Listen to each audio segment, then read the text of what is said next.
Hallelujah. सबको जय मसीह। हम परमेश्वर से विश्वास रखते हैं कि जहाँ कहीं आप इस ऑनलाइन आराधना में भाग ले रहे हैं सही सलामत है। परमेश्वर आपको हर पल और हर दिन अगुवाई कर रहे हैं। हालेलुया। इस दिन में भी चलिए एक नया दिन फिर से हमारे ज़िंदगी में परमेश्वर दिए हैं। हम परमेश्वर की आराधना करेंगे। ऑनलाइन आराधना में आप सब हमसे जुड़ जाइए। अच्छा से तालियां बजाकर गीत को गाइए। आराधना का समय में गहरे हृदय से हम परमेश्वर की आराधना करेंगे ताकि इस स्थिति को बदलने में हमारे परमेश्वर यीशु मसीह सामर्थ है। हालेलुया। तो चलिए हम सब मिलकर जय जय प्रभु यीशु की, जय जय प्रभु यीशु की। हमको बचाने आया जगत में उसकी स्तुति करें। हालेलुया। हम सब मिलकर गाएंगे। जय जय प्रभु यीशु की, जय जय प्रभु यीशु की। हमको बचाने आया जगत में उसकी स्तुति करो। हमको बचाने आया जगत में उसकी स्तुति करो। हा हा हा हा हा हालेलुया। हो सना ला ला ला ला ला ला। हालेलुया में ला ला ला ला ला ला। हालेलुया में खून की धारा बहती सुली से जिसमें धुले सब पाप। धो लो अब तुम अपने हृदय को, उसमें रहे ना दाग।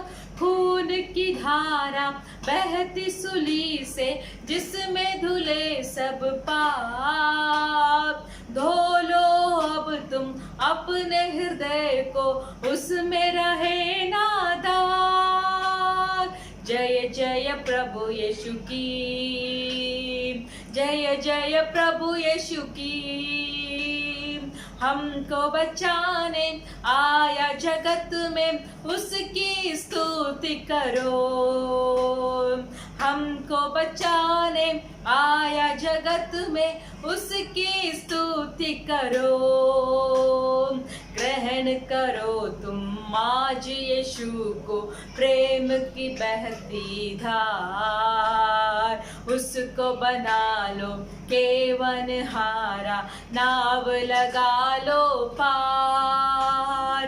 ग्रहण करो तुम आज यीशु को, प्रेम की बहती धार। उसको बना लो केवन हारा, नाव लगा लो पार। जय जय प्रभु यीशु की, जय जय प्रभु यीशु की। हमको बचाने आया जगत में उसकी स्तुति करो। हमको बचाने आया जगत में उसकी स्तुति करो। वापस आता मेरा प्रभु जी ले जाएगा साथ। आशा मेरी अब तो यही है, चलो तुम मेरे साथ। वापस आता मेरा प्रभु जी ले जाएगा साथ। आशा मेरी अब तो यही है, चलो तुम मेरे साथ। जय जय प्रभु यीशु की, जय जय प्रभु यीशु की। हमको बचाने आया जगत में उसकी स्तुति करो। हमको बचाने आया जगत में उसकी स्तुति करो। हर दम होंगे साथ यीशु के, खुशी और शांति आराम।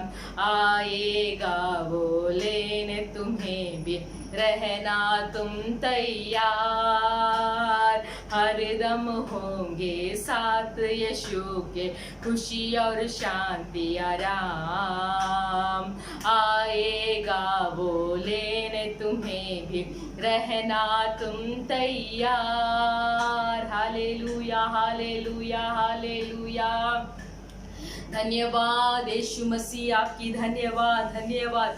हरदम होंगे साथ यीशु की, खुशी और शांति आराम आएगा वो लेने, हमें भी रहेंगे हम तैयार। Amen hallelujah. देखिए परमेश्वर अपने कृपा और अपने अनुग्रह से हमें उद्धार दिया है। हालेलुया।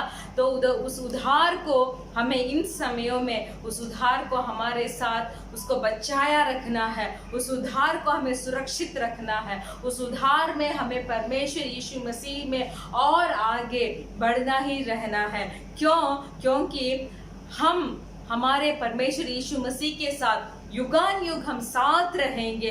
वो साथ रहने के लिए हमें एक तैयारी चाहिए। हमें परमेश्वर हमें पहचानना है। वो पहचान कैसा होना चाहिए?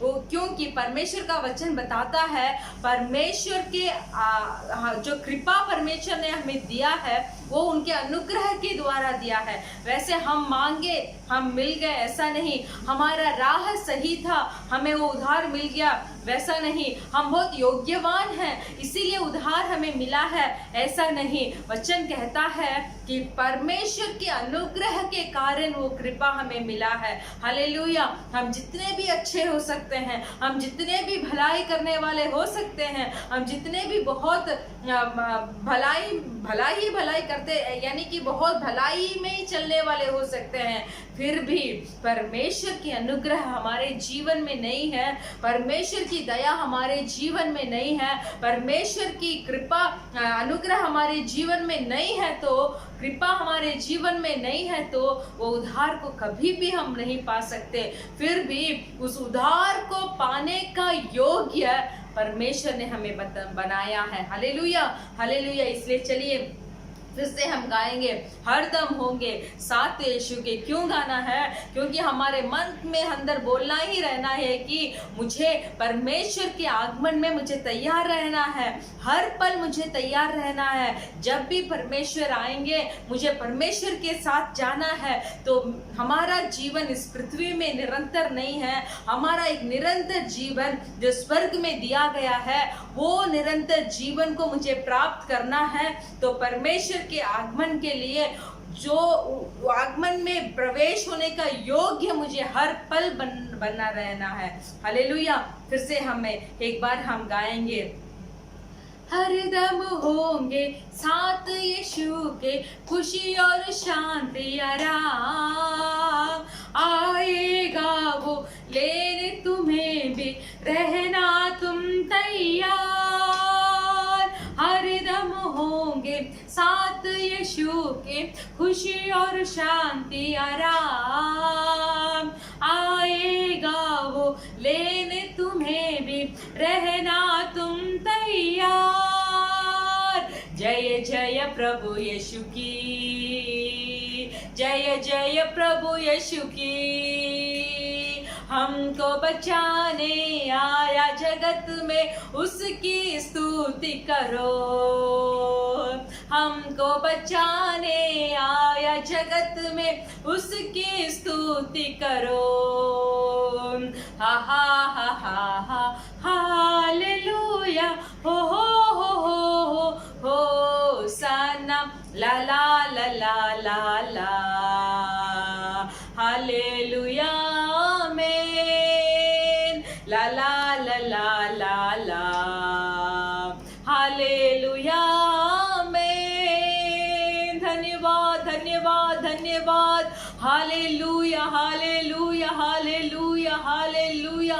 सिंहासन पे वास करने वाले यीशु मसीह, हम आपकी आराधना करते हैं। गहरे हृदय से आपकी आराधना करते हैं, सच्चाई हृदय से आपकी आराधना करते हैं। परमेश्वर यीशु मसीह आपकी आराधना करते हैं। हालेलुया हालेलुया हालेलुया। पिता के इकलौते बेटे और रिगाला रदा नमाशी हांद शिहातुना माला रबा बाबा बा, पिता के इकलौते बेटे और रिखाना माला रबा शिहातुना माला रबा, मेरे लिए, मेरे पापों के लिए, मेरे श्रापों के लिए, मेरे अधर्म कामों के लिए, मेरे बदनाम के लिए, मेरे अपराधों के लिए और रिखाला रबा सारी चीज, मेरे सारे अधर्म कामों को अपने ऊपर लेने के लिए और रिखाना माला रबा बाबा बा, अपने ऊपर लेकर उस क्रूस पे कुर्बान होने के लिए पिता परमेश्वर आपने आपके इकलौते बेटे को इस पृथ्वी पर दिया। परमेश्वर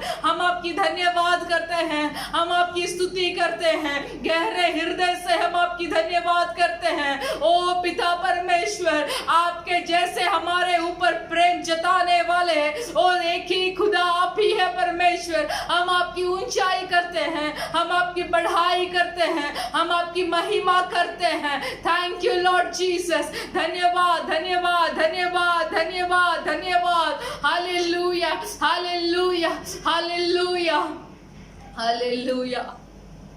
धन्यवाद यीशु मसीह, धन्यवाद करते हैं। आपने हमें आपके स्वतंत्र संतान बनाया है, हम आपकी धन्यवाद करते हैं। हम आपके लेपालक पुत्र है परमेश्वर, हम आपका धन्यवाद करते हैं। हम आपको धन्यवाद करते हैं कि इस पृथ्वी को रचाने जाने से पहले ही परमेश्वर आपके प्रेम और आपके पवित्रता के लिए आपने हमें बुलाया है परमेश्वर। हम आपकी धन्यवाद करते हैं। We thank you lord, we glorify your name O Lord.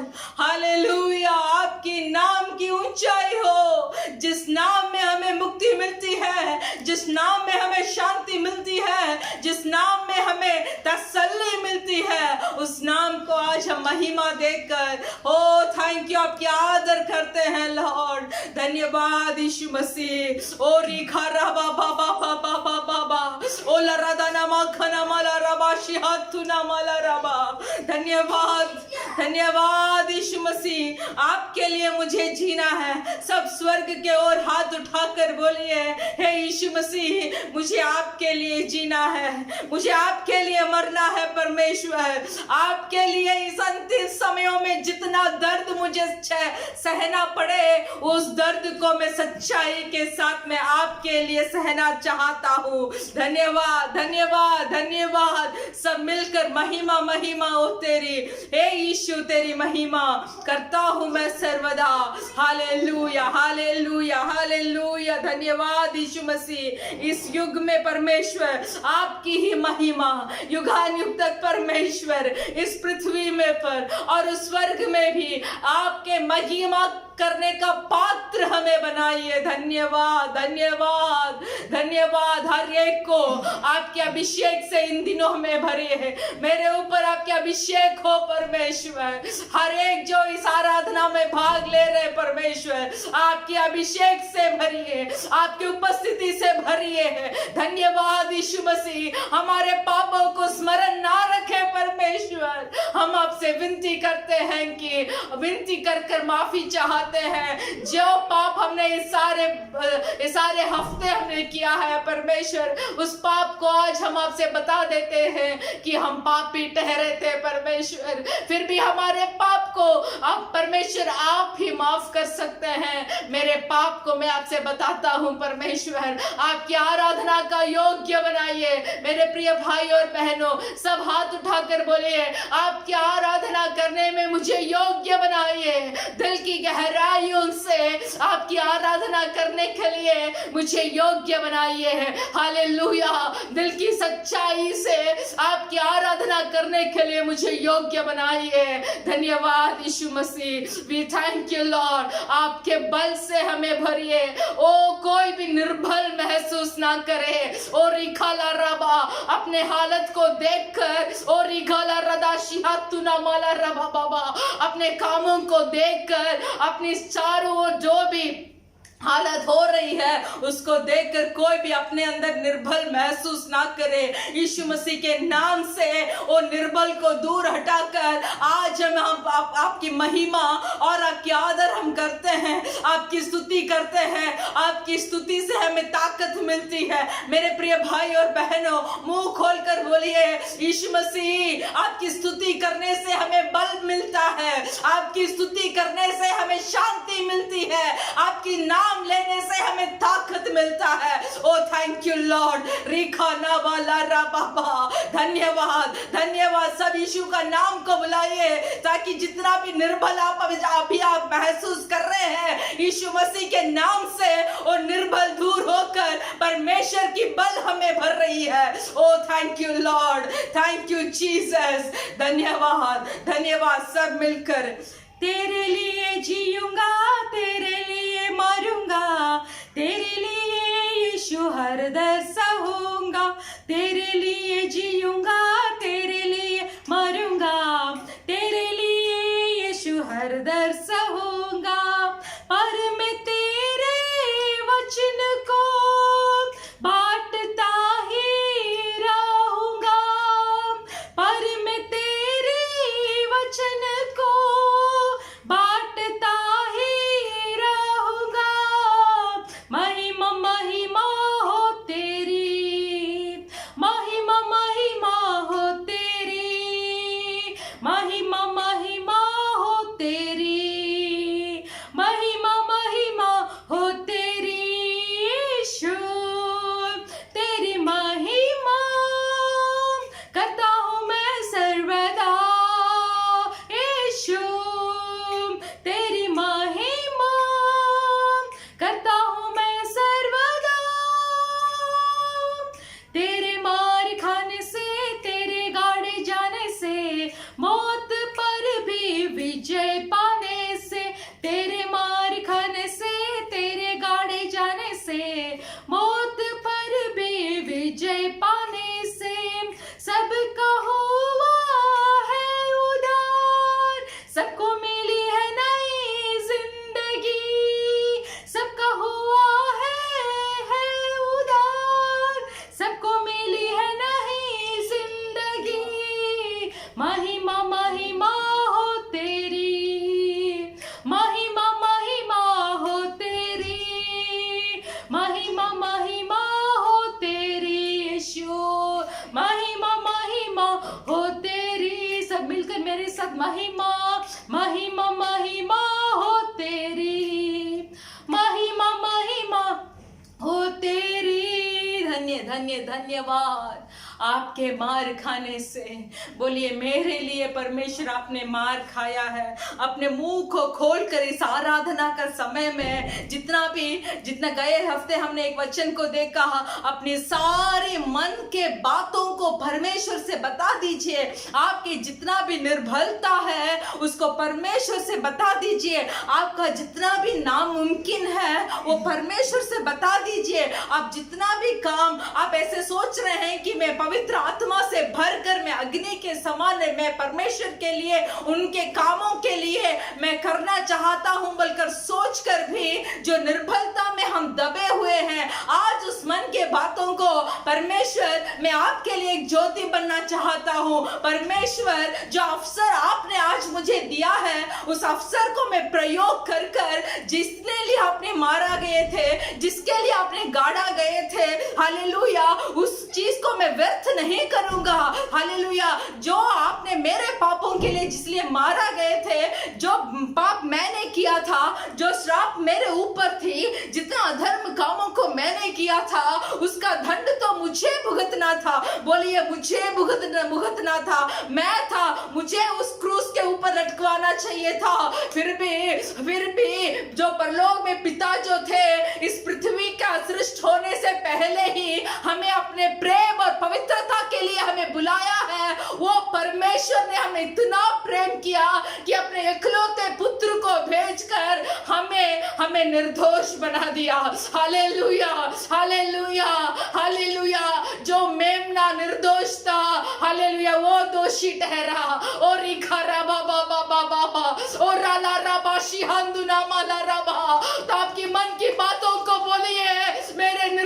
को हटा दे परमेश्वर। मैं तेरे लिए एक ज्योति बनना चाहता हूँ। जो बुलाहट से आपने मुझे बुलाया है वो बुलाहट को मुझे बताइए। मैं आपके लिए दौड़ना चाहता हूँ। ओ राखाला रबा बाबा बा। धन्यवाद यीशु मसीह। सब लोग अपने अपने हाथों को उठा कर गाइए। ओ थैंक यू लॉर्ड।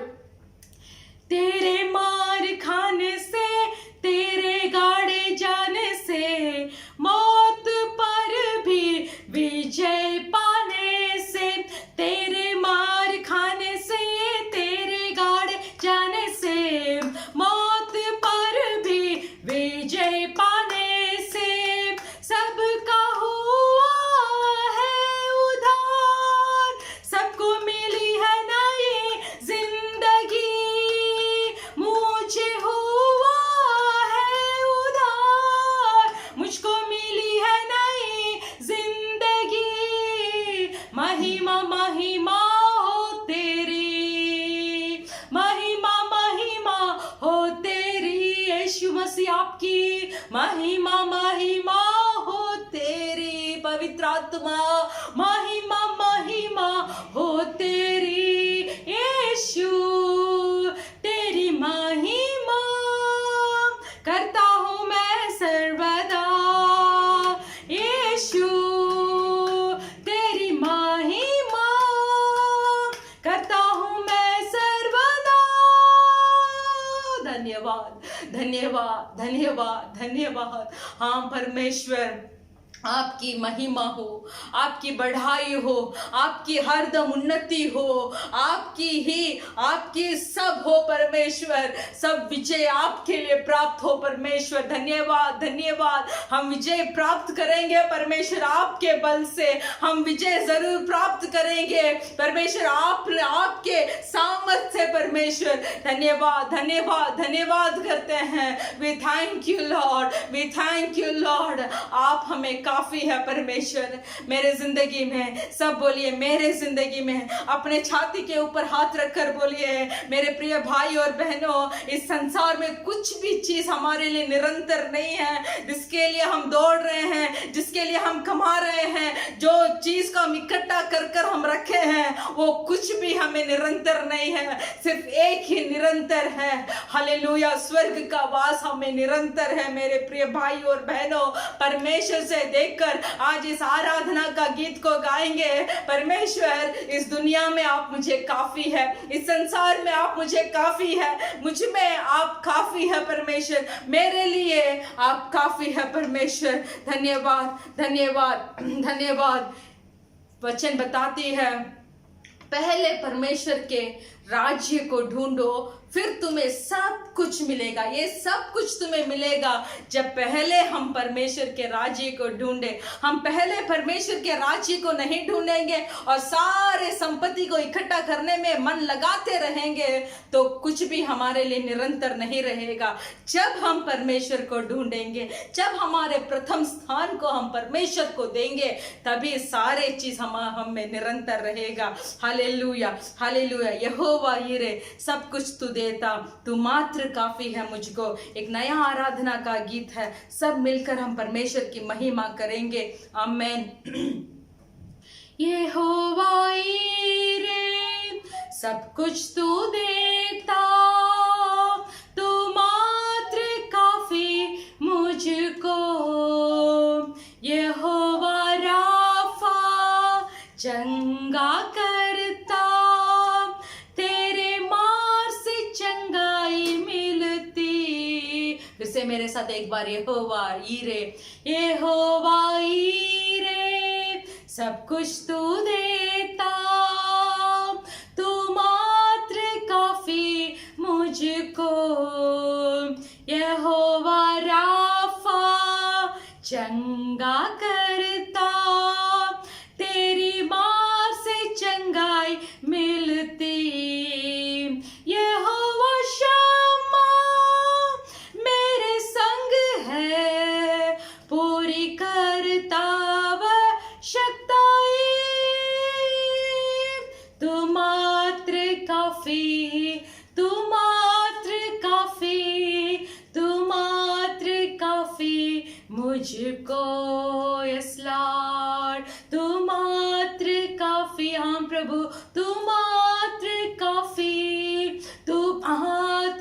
काफी मुझको। हमें मालूम नहीं इस आराधना का समय में क्या क्या ज़रूरतों पर है, कितने ज़रूरतों है कि आपके सारी ख्वाहिशों को पूरा करने के लिए हम नहीं जानते कि आपकी जीवन में ज़रूरत क्या है, आपके लिए क्या चाहिए बोलकर हम नहीं जानते। फिर भी हम विश्वास के साथ एक चीज़ हम बता सकते हैं कि हमारे ज़िंदगी में और आपके ज़िंदगी में परमेश्वर यीशु मसीह सब कुछ देने वाले परमेश्वर हमारे लिए काफ़ी है। हम आज आपसे एक बात करना चाहते हैं, जितना भी मुश्किल के तौर से आप इस आराधना में बैठे हैं, जितना भी ज़रूरतों के बीच में आप इस आराधना में बैठे हैं, आप सोच रहे हैं कि कल के लिए मैं क्या करूं, आप सोच रहे हैं कि आने वाले दिनों में मैं परिवार को मैं कैसे चलाऊं, मेरे ज़रूरतों कैसे पूरी होगी, क्या मेरे परमेश्वर इस चीज़ों को कर सकते हैं बोलकर एक प्रसन्न के साथ आप अगर इस आराधना में बैठे होंगे। मेरे प्रिय भाइयों और बहनों, जब कोढ़ी रोगी परमेश्वर से आया तो पूछा, परमेश्वर आप मुझे शुद्ध करने में काफी है। परमेश्वर ने पूछा तुम्हें क्या चाहिए बोलकर, तब वो कोढ़ी के रोगी ने बताया आप मुझे शुद्ध करने में काफी है। परमेश्वर बोला, क्योंकि उस कोढ़ी के रोगी को मालूम था कि इस यहोवा परमेश्वर, ये यहोवा यीशु मसीह जो यहोवा हीरे है, मेरे जरूरतों को पूरा कर सकता है। उसको मालूम था, इसीलिए यीशु मसीह के पास बोला, मेरे इस कोढ़े के रोगी को तो शुद्ध कर दे परमेश्वर, वही मेरे लिए काफी है। हालेलुया। तो हम आज हमारे सारे विश्वास को परमेश्वर के ऊपर रखकर बोलेंगे, जो भी हालत में आप हो सबको भूल जाइए, सबको छोड़ दीजिए, घुटने टेक कर परमेश्वर के हाथ उठाकर बोलिए, हे परमेश्वर यहोवा, तू मेरे लिए यहोवा हीरे है, तू मेरे लिए यहोवा शम्मा है, आप मेरे लिए सब कुछ कर सकते हैं। आज का दिन है, इसको बदलने में आप काफी है, मेरे हालात को बदलने में आप काफी है। हालेलुया। और रिखारा वाला रबाशी हंदुना माला रबा बाबा, सब घुटने टेक कर एक विश्वास के साथ, एक दृढ़ता के साथ, एक सामर्थ भरी हुई आत्मा के साथ हम परमेश्वर से बोलेंगे, ओ थैंक यू लॉर्ड। हमारे आराधना को आप स्वीकार कर रहे हैं परमेश्वर। सारे जो इस आराधना में जुड़े हुए हैं, उतनी जरूरत आपको मालूम है परमेश्वर, उन सब की जरूरतों, उनके सब की हाल आपको मालूम है। फिर भी उससे भी बड़ा यीशु मसीह जो यहोवा हीरे हमारे लिए हैं, हम हमारे उम्मीद को आपके ऊपर हम रखते हैं परमेश्वर। धन्यवाद। सब मिलकर एक बार फिर, यहोवा हीरे, यहोवा हीरे, सब कुछ तू देता, तू मात्र काफी मुझको। फिर से एक बार, यहोवा हीरे, यहोवा हीरे, सब कुछ तू देता, तू मात्र काफी मुझको। यहोवा राफा, चंगा करता, तेरे मार से चंगाई मिलती।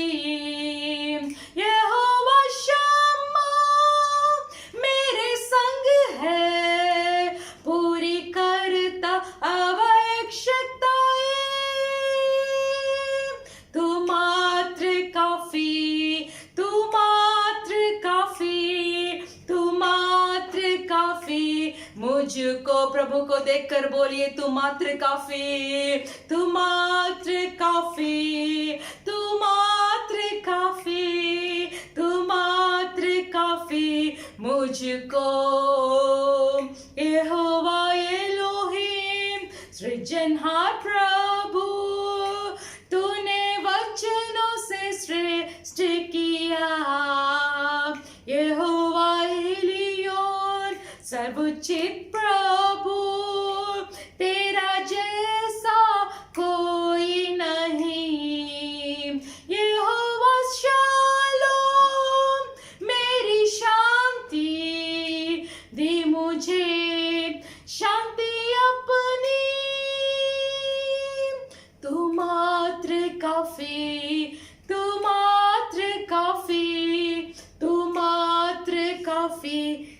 मुझको,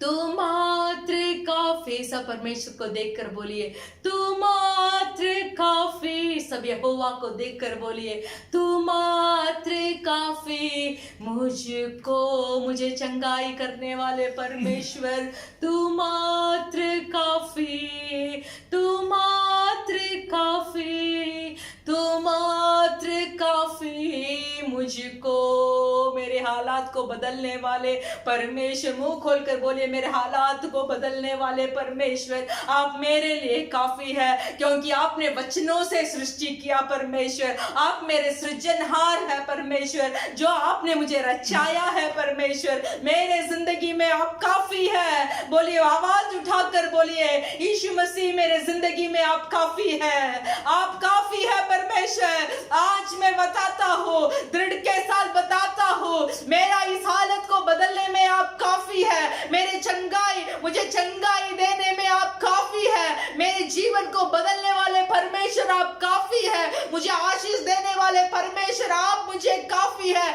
मेरा अधर्म, मुझे अधर्म से धर्म के ओर अगुवाई करने वाले परमेश्वर आप मुझे काफी है। बोलिए आप मुझे काफी है। Oh thank you Lord, you are enough for us Lord. आप हमारे लिए काफी है परमेश्वर। धन्यवाद, धन्यवाद। आज से है आप मेरे लिए यहोवा ईरे है। मुंह खोलकर बताइए यहोवा ईरे।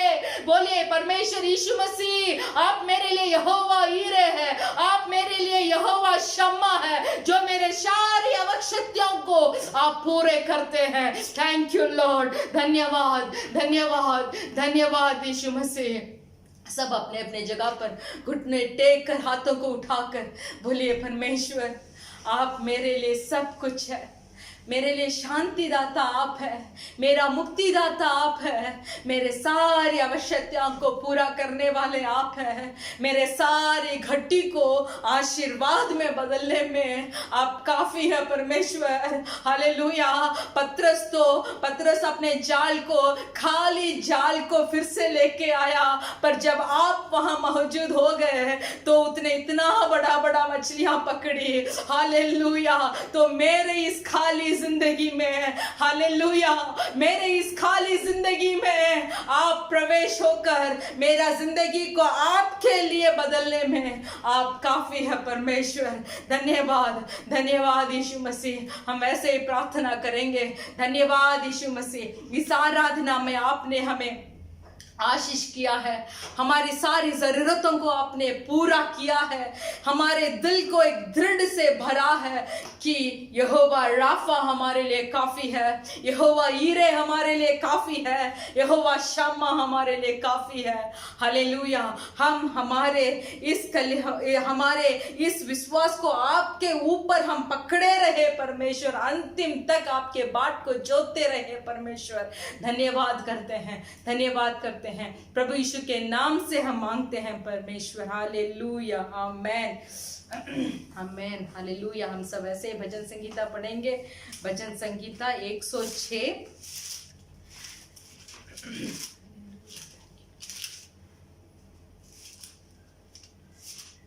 सब निकालेंगे हमारे बाइबल में। भजन संगीता 106, Psalms 106, उसका 1 से लेकर 12 वचन तक हम पढ़ेंगे। हाँ, भजन संगीता 106 उसका Psalms 106 वर्सेस 1 to 12। भजन संगीता 106 उसका 1 से लेकर 12 वचन तक हम पढ़ेंगे। परमेश्वर की भलाई और इज़राइल का विद्रोह। यहाँ की स्तुति करो, यहोवा का धन्यवाद करो, क्योंकि वह भला है और उसकी करुणा सदा की है। यहोवा के पराक्रम के कामों का वर्णन कौन कर सकता है, या उसका पूरा गुणवाद कौन सुना सकता। क्या ही धन्य है वे जो न्याय पर चलते और हर समय धर्म के काम करते हैं। हे यहोवा, अपनी प्रजा पर भी प्रसन्नता के अनुसार मुझे स्मरण कर, मेरे उद्धार के लिए मेरे शुद्धि ले, कि मैं तेरे चुने हुए कल्याण देखूं और तेरी प्रजा की आनंद में आनंदित हो जाऊं और तेरे निज भाग के संग बढ़ाई करने पाऊं। हमने तो अपने पुरखाओं के समान पाप किया, हमने कुटिलता की, हमने दुष्टता की है। मिस्र में हमारे पुरखाओं ने तेरे आश्चर्य कम पर मन नहीं लगाया, ना तेरी अपार करुणा को स्मरण रखा। उन्होंने समुद्र के किनारे अर्थात लाल समुद्र के किनारे बलाव किया, तो भी उसने अपने नाम के निमित्त उनका उद्धार किया, जिससे वह अपने पराक्रम को प्रकट करे। तब उसने लाल समुद्र को घुड़का और वहां सूख गया, और वह उन्हें गहरे जल के बीच से मानो जंगल में से निकाल ले गया। उसने उन्हें भैरी के हाथ से उभारा और शत्रु के हाथ से छुड़ा लिया, और उनके शत्रु जल में डूब गए, उनमें से एक भी ना बचा। तब उन्होंने उसके वचनों का विश्वास किया और उसकी स्तुति गाने लगे। हालेलुया। हम भी अगर परमेश्वर के आराधना में जुड़े रहेंगे, परमेश्वर के संगति में जुड़े रहेंगे, परमेश्वर के साथ हमारा कलीसिया बनाए रखेंगे, तब परमेश्वर भी हमारे सामने जितने भी शत्रु हैं, हालेलुया, उन्हें जल में वो सबको जल में डुबा देंगे, और वो हमारे शत्रु में भी एक भी कभी कोई भी ना बच पाएगा। हालेलुया। इसीलिए परमेश्वर के बाट जोते रहे, परमेश्वर की आराधना में जुड़े रहे, परमेश्वर के साथ संगति बनाए रखे। Hallelujah, hallelujah. सब इस अच्छे भजन संगीता के लिए हम एक पल प्रार्थना करेंगे। धन्यवाद यीशु मसीह, हमने आपकी आश्चर्य कर्म को देखा है परमेश्वर। उस आश्चर्य कर्म में परमेश्वर हम भी हमारे विश्वास को आगे बढ़ाने के लिए आप मदद कीजिए परमेश्वर। हम भी आपके साथ हमारे संगति बनाए रखने के लिए और बाट जोते रहने के लिए परमेश्वर हमें मदद कीजिए परमेश्वर। इस अंतिम दिनों में परमेश्वर, हालेलुया, हम आपको पकड़े हुए हमारे राहों पर चलने के लिए हमें मदद करने के लिए हम मांगते हैं, यीशु मसीह के नाम से मांगते हैं पिता, आमेन। हालेलुया। हमारी कलीसिया की सूचना ये है कि हमारी कलीसिया का आराधना ऑनलाइन में होता है, और ऑनलाइन आराधना हर शुक्रवार के दिन शाम 6 बजे से लेकर 6 बजे तक होता है। शाम 4 बजे से लेकर 6 बजे तक होता है। आप सुबह से जो तैयारी करना है उसको सब करके कभी भी परमेश्वर की आराधना को ऐसे तुच्छ जानकर छोड़ मत दीजिए। ऑनलाइन में भी परमेश्वर की उपस्थिति हमें भरता है, परमेश्वर के वचन हमें मिलती है। हालेलुया। तो ऑनलाइन आराधना में जुड़ जाइए, सिर्फ 2 घंटे आराधना में बैठे रहिए, अच्छा से गीत को गाइए और वचन को भी सुनने के लिए हम आपको विनती करते हैं। जल्दी से जल्दी इस हालात को बदलने में परमेश्वर सामर्थ है, हम उसके लिए भी हम प्रार्थना करेंगे। चलिए हमारे सारे देश के लिए सब अपने हाथों को उठाकर हम प्रार्थना करेंगे। धन्यवाद स्थिति बदलने के लिए। परमेश्वर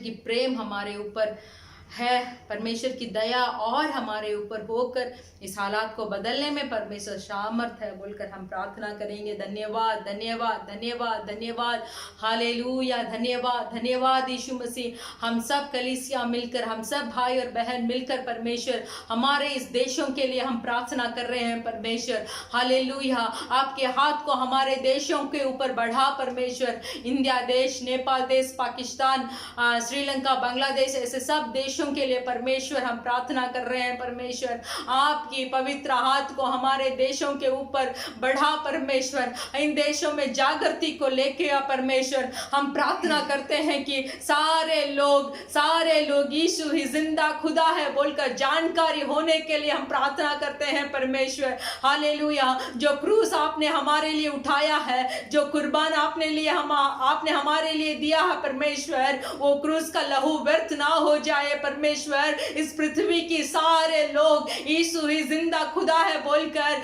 आपको स्वीकार कर उद्धार प्राप्त करने के लिए हम प्रार्थना करते हैं परमेश्वर। हालेलुया। गरीब लोगों के लिए, गरीब लोगों की जिंदगी के लिए, उनके जरूरतों के लिए हम प्रार्थना करते हैं परमेश्वर। धन्यवाद। देशों में जितना भी अधर्म काम हो रही है परमेश्वर, सब में आपको जानकारी है परमेश्वर। सिर्फ आप ही इसको बदल सकते हैं, देशों को आप ही बदल सकते हैं। शत्रुओं के हाथों से, शैतान के चतुराई से परमेश्वर आप ही इस देशों को आप बदल सकते हैं बोलकर हम प्रार्थना करते हैं परमेश्वर। हालेलुया। धन्यवाद। विश्वासी लोगों के ऊपर जितना भी हत्या हो रही है, मिशनरी लोगों के ऊपर जितना भी हत्या हो रही है परमेश्वर, सब आपके आंखों के सामने है परमेश्वर। आप ही जल्द हमारे न्याय करने के लिए हम आपसे विनती करते हैं परमेश्वर। उस मिशनरी लोगों के परिवार को आप संभालिए, विश्वासी लोगों को परिवार को आप संभालिए।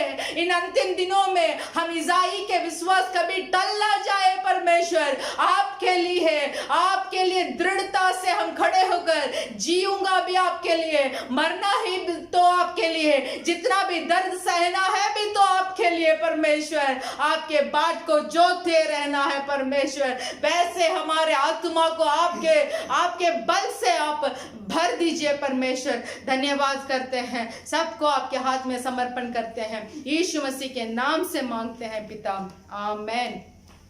चलिए अभी भी हमारे संदेश की ओर हम ध्यान करेंगे। Hallelujah, hallelujah. கர்த்தர் நல்லவர். परमेश्वर भला है। எல்லாம் எப்படி இருக்கீங்க? आप सब कैसे हैं? ஒவ்வொரு நாளும் செபிக்கிறீங்களா? प्रतिदिन क्या प्रार्थना कर रहे हैं? ஒவ்வொரு நாளும் வேதத்தை வாசிக்கிறீங்களா? प्रतिदिन बाइबल पढ़ते हैं? கூடிய சீக்கிரம் சபைகள் திறக்கப்படும்படியாக செபிக்கும்படியாக கேட்டுக்கொள்கிறோம். जल्दी हमारे कलीसिया खोलने के लिए आप प्रार्थना कीजिए। அதே போல இந்திய தேசத்துக்காகவும், वैसे ही भी इंडिया देश के लिए, நேபாள், பாகிஸ்தான், பங்களாதேஷ் தேசங்களுக்காக, नेपाल, पाकिस्तान और बांग्लादेश के लिए ஒவ்வொரு நாளும் செபித்துக் கொள்ளுங்கள். प्रतिदिन प्रार्थना कीजिए। தேசத்துல ஒரு சமாதானம் இருக்கணும். देश में एक शांति होना चाहिए। கொள்ளை நோயிலிருந்து தேவன் தேசத்தை விடுவிக்கும்படியாக, इस महामारी से परमेश्वर देश को छुड़ाने के लिए ஒவ்வொரு நாளும் செபித்துக் கொள்ளும்படியாக கேட்டுக்கொள்கிறோம். प्रतिदिन प्रार्थना करने के लिए हम आपसे विनती करते हैं। கர்த்தர் உங்களை ஆசீர்வதிப்பார். परमेश्वर आपका आशीष करे। ஒவ்வொரு நாள் வெள்ளிக்கிழமை காலையில நமக்கு ஆராதனை இருக்கிறது. प्रति हफ्ते शुक्रवार के दिन सुबह भी हमारा आराधना है। நம்முடைய தோஹா சபையில இருக்கிற ஹிந்தி சபையில இருந்து காலை 10 ல இருந்து 12 மணி வரை உண்டாயிருக்கும். हमारा दोहा चर्च जो है उसमें 10 से लेकर 11 बजे तक हमारा हिंदी आराधना होती है। அதே போல மாலையில் நமக்கு 4 ல இருந்து 6 வரை அல்கோர் ஆராதனை உண்டாயிருக்கும். वैसे भी शाम को 4 बजे से 6 बजे तक हमारा अल्कोर में हिंदी आराधना होती உங்கள் है। வசதி கேட்டாற்ப நீங்க ஏதாவது ஒரு ஆராதனையில் பங்கு பெறும்படியாக கேட்டுக்கொள்கிறோம். तो आपका कैसा हो समय के अनुसार आप जो भी आराधना में आप भाग ले सकते हैं। லைவ் ஆராதனை யூடியூப்ல தான வருது என்று சொல்லி யாரும் கேர்லெஸ்ஸாக இருக்காதீர்கள். आप ऐसे मत सोचिए कि लाइव आराधना तो आ रहा है इसलिए ऐसे के तैसे मत हो जाइए। தேவன் கழுதையை கொண்டு பேசுகிற தேவன். परमेश्वर गधा को भी लेकर बात करता है। உங்களோட பேச விரும்புகிற தேவன். परमेश्वर आपसे बात करना चाहते हैं। ஏதாவது ஒரு வழியை பேசுவார் அவர். तो कोई भी रास्ता से परमेश्वर आपसे बात करते हैं। லைவ் யூடியூப் தானே லைவ் தானே என்று சொல்லி கேர்லெஸ்ஸா இருக்காமல் अटेंड பண்ணும்படியாக கேட்டுக்கொள்கிறோம். इसीलिए YouTube है उसमें लाइव होता है, इसीलिए ऐसे असाधारण से मत रहिए। शुद्धि लेकर परमेश्वर के सम्मुख में बैठने के लिए हम आपसे विनती करते हैं। இந்த நாள் வேத வார்த்தைக்கு நேராக நாம் கடந்து செல்லலாம். आज भी हम परमेश्वर के वचन के ओर ध्यान करेंगे। யாக்கோபு எழுதின நிருபம் 2ஆம் அதிகாரம் याकूब का पुस्तक उसका 2रा अध्याय 21 ல இருந்து 23 வரை உள்ள வசனங்களை வாசிக்கலாம். याकूब का पुस्तक उसका 2रा अध्याय उसका 22 और 23 हम वचन पढ़ेंगे। अब तूने देख लिया कि विश्वास ने उसके कामों के साथ मिलकर प्रभाव डाला है और कर्मों से विश्वास सिद्ध हुआ और पवित्र शास्त्र का यह वचन पूरा हुआ। अब्राहम ने परमेश्वर का विश्वास किया और यह उसके लिए धर्म गिना गया और वह परमेश्वर का मित्र कहलाया। ஹல்லேலூயா. हालेलुया। இங்கே இந்த யாக்கோபு यहाँ याकूब ஆபிரகாமுடைய விசுவாசத்தையும் अब्राहम का विश्वास को அவனுடைய முயற்சியும் குறித்து இங்கே சாட்சியாக எழுதுகிறார். और अब्राहम का प्रयास के बारे में यहाँ गवाही दिया है। அதாவது விசுவாசம் மாத்திரமல்ல, यह है कि सिर्फ विश्वास नहीं, விசுவாசத்தோட கூட சில முயற்சிகள் கிரியைகள் ஆபிரகாம் செய்தார். विश्वास के साथ कुछ प्रयास और कुछ कर्मों को भी अब्राहम ने किया। அதாவது யாக்கோபு சொல்லும்போது சொல்லுவார், यहाँ याकूब ऐसे बताते हैं கிரியை இல்லாத விசுவாசம் செத்த விசுவாசம் என்று சொல்லி. जो विश्वास में कर्म नहीं है वो विश्वास मरा हुआ है। நம்ம அப்ப விசுவாசம் மாத்திரமல்ல, அதோட சில கிரியைகள் நம்மளோட வாழ்க்கையில இருக்க வேண்டும். हमारा जीवन में सिर्फ विश्वास ही नहीं बल्कि थोड़ा काम भी होना चाहिए। சில முயற்சிகளை நாம் எடுக்க வேண்டும். कुछ प्रयास को भी हमें उठाना चाहिए। முயற்சி என்று நாம் இங்கிலீஷ்ல பார்த்தோம் என்றால் प्रयास के बारे में हम अंग्रेजी में देखें तो எஃபோர்ட் என்று போட்டிருக்கிறார்கள். उसका मतलब एफर्ट कर बोला गया है, ட்ரை பண்ண வேண்டும் என்று சொல்கிறார்கள். कोशिश करना है बोला गया है, அட்டெம்ப்ட் பண்ண வேண்டுமாம். उसका और प्रयास भी हमें उठाना चाहिए। இப்படி மூணு விதமான வார்த்தை பதங்களை அவர்களுக்கு கொடுத்திருக்கிறார்கள். ऐसे 3 शब्द इस प्रयास के बारे में बताया गया है। இன்னைக்கு நம்ம ஆவிக்குரிய வாழ்க்கையிலும் आज हमारा आत्मिक जीवन में भी உலக பிரகாரமான ஆசீர்வாதங்களிலும் संसारिक आशीर्वाद में நாம் ஆசீர்வாதங்களை பெற்றுக்கொள்ள வேண்டும் என்றால் हमें संसारिक आशीर्वाद को प्राप्त करना है நாம் சில முயற்சிகளை எடுக்கிற பிள்ளைகளாக இருக்க வேண்டும். तो हमें कुछ प्रयास करने वाले मनुष्य होना चाहिए। ஆண்டவர் எனக்கு வாக்குத்தத்தம் கொடுத்திருக்கிறார். परमेश्वर ने मुझे वाचा दिया है। நான் விசுவாசிக்கிறேன் என்று சொல்லி நாம் ஒரே இடத்துல இருந்து விடக்கூடாது. इसीलिए मैं विश्वास करता हूँ और एक ही जगह पे मुझे बैठना नहीं है। ஆபிரகாமை குறித்து சொல்லும்போது यहाँ अब्राहम के बारे में बताया है। அவன் தேவனை விசுவாசித்தான் என்று சொல்லி யாக்கோபு சொல்கிறார். याकूब बोलते हैं कि अब्राहम ने परमेश्वर के ऊपर विश्वास रखा। அதே நேரத்துல उसी समय சில முயற்சிகளும் அவர் எடுத்தார். और कुछ प्रयास भी अब्राहम ने उठाया। ஆதியாகமம் 12ஆம் அதிகாரத்திலே उत्पत्ति का पुस्तक का 12 अध्याय தேவன் ஆபிரகாமுக்கு வாக்குத்தத்தத்தை கொடுக்கிறார். परमेश्वर अब्राहम को वाचा देते हैं। அவனை ஆசீர்வதிக்கவே ஆசீர்வதித்து मैं तुझे आशीर्वाद करूंगा அவனை பெருகவே பெருக பண்ணுகிறேன் என்று சொல்லி और तुझे और बड़ा करूंगा। அவன் வாக்குத்தத்தத்தை விசுவாசித்தான். वो परमेश्वर का दिया हुआ वाचा के ऊपर विश्वास रखते हैं। அதோட மாத்திரம் நிக்கவில்லை. सिर्फ वही नहीं, அந்த அதிகாரம் 7-8 வசனங்களை நாம் வாசித்தோம் என்றால் उस उत्पत्ति पुस्तक का 12 अध्याय का 7 और 8 को अगर हम पढ़ेंगे, அவன் செல்லுகிற இடங்களெல்லாம் जहाँ कहीं वो जाते हैं ஒரு பலிபீடத்தை கட்டி தேவனை ஆராதிக்க ஆரம்பித்தான். एक वेदी को बनाकर वहाँ परमेश्वर की आराधना किया। வாசிங்க. हम पढ़ेंगे उत्पत्ति का पुस्तक 12 अध्याय का 7 और 8। तब यहोवा ने अब्राहम को दर्शन देकर कहा, यह देश में तेरा वंश को दूंगा। और उसने वह यहोवा के लिए जिसने उसे दर्शन दिया एक वेदी बनाई। फिर वहां से आगे बढ़कर वहां उस पहाड़ पर आया जो बेतेल के पूर्व की ओर है और अपना तंबू उस स्थान में खड़ा किया जिसके पश्चिम की ओर से और तो बेतेल और पूर्व की ओर ये है। ஹல்லேலூயா. हालेलुया। ஆபிரகாம் சில ஆவிக்குரிய முயற்சிகள் எடுக்கிறதை நான் பார்க்க முடிகிறது. अब्राहम कुछ आत्मिक रीति से कुछ प्रयास उठाए। செல்லுகிற இடங்களெல்லாம் பலிபீடத்தை கட்டி जहाँ कहीं अब्राहम जाते थे वहाँ वेदी அவன் बनाते தேவனை थे ஆராதிக்க ஆரம்பித்தார். और वेदी बनाकर वहाँ परमेश्वर की आराधना किया। அது மாத்திரம் இல்ல, सिर्फ वही नहीं, அவன் இருக்கிற தேசத்திலே பஞ்சம் உண்டான போது जहाँ जो देश में अब्राहम था वहाँ अकाल आते समय அந்த தேசத்தை விட்டு எகிப்து தேசத்துக்கு கடந்து செல்கிறார். इसीलिए उस देश को छोड़कर अब्राहम ने मिस्र देश को गया। அவன் எகிப்து தேசத்துக்கு போகும்போது ஆபிரகாமுக்கு தெரியும் जब वो मिस्र देश को गए तब अब्राहम को मालूम था ஒருவேளை தன் மனைவி நிமித்தம் தன்னை கொன்று போடுவார்கள் என்று சொல்லி उन्होंने ऐसा सोचा कि उसकी पत्नी के निमित्त उसे मार डालेंगे बोलकर। அவன் தெரிந்திருந்த போதிலும் उसे मालूम था, கொஞ்சம் ஹை ரிஸ்க் அட்டெம்ப்ட் அவர் பண்ணுகிறார். इसलिए थोड़ा भारी जोखिम लेकर कुछ प्रयास किया। அதனால போகும்போது எகிப்து தேசம் போய் சேர்வதற்கு முன்பதாக इसलिए मिस्र देश में पहुंचने से पहले சாராளை பார்த்து சொல்லுகிறார், उसकी पत्नी साराई को देखकर बताते நீ என்னை हैं, சகோதரன் என்று சொல்ல வேண்டும் என்று சொல்லி, तू मुझे भाई कहना, இல்லைன்னா என்னை கொன்று போடுவார்கள். नहीं तो मुझे मार डालेंगे। ஆபிரகாமுக்கு அங்க போன ஒரு பிரச்சனை இருக்கு என்று தெரியும். अब्राहम को मालूम था जब वो मिस्र देश में जाएगा तो उसको परेशानी होगी। தெரிந்திருந்த போது ஒரு ரிஸ்க் எடுத்து அங்க அவர் கடந்து செல்கிறார். उसको मालूम था, इसीलिए थोड़ा जोखिम को लेकर उस मिस्र देश में जाते थे। இப்ப இந்த உலகத்தில் நாம் ஜெயமுள்ள ஒரு வாழ்க்கை வாழ வேண்டும் என்றால் अगर हमें भी इस संसार में एक जीवन जीना है तो சாத்தானை ஜெயிக்க வேண்டும், शैतान के ऊपर जय प्राप्त करना है, உலகத்தை ஜெயிக்க इस வேண்டும், संसार के ऊपर जय प्राप्त करना है, இச்சைகளை ஜெயிக்க வேண்டும், अभिलाषाओं के ऊपर जय प्राप्त करना है, தரித்திரங்களை ஜெயிக்க வேண்டும். गरीबी के ऊपर एक जय प्राप्त करना है। இதெல்லாம் ஜெயிக்கிற பிள்ளைகளாய் மாற வேண்டும் என்றால் इस सब के ऊपर हमें एक जय को प्राप्त करना है तो ஆவிக்குரிய வாழ்க்கையிலும் हमारे आत्मिक जीवन में உலக பிரகாரமான காரியங்களிலும் संसारिक रीतियों में சில முயற்சிகளை நாம் எடுக்க வேண்டும். कुछ प्रयास को हमें उठाना है। அதை குறித்து நாம் தியானிக்க போகிறோம். आज के दिन उसी के बारे में हम ध्यान करेंगे। விசுவாசமும் முயற்சியும் என்கிற தலைப்பில் நாம் தியானிக்க போகிறோம். विश्वास और प्रयास के बारे में हम आज ध्यान करेंगे। வேதத்துல பாத்தீங்கன்னா சில இடங்கள்ல கூட்டு சொற்களை பார்க்க முடியும், சேர்ந்த வார்த்தைகளை பார்க்க முடியும்.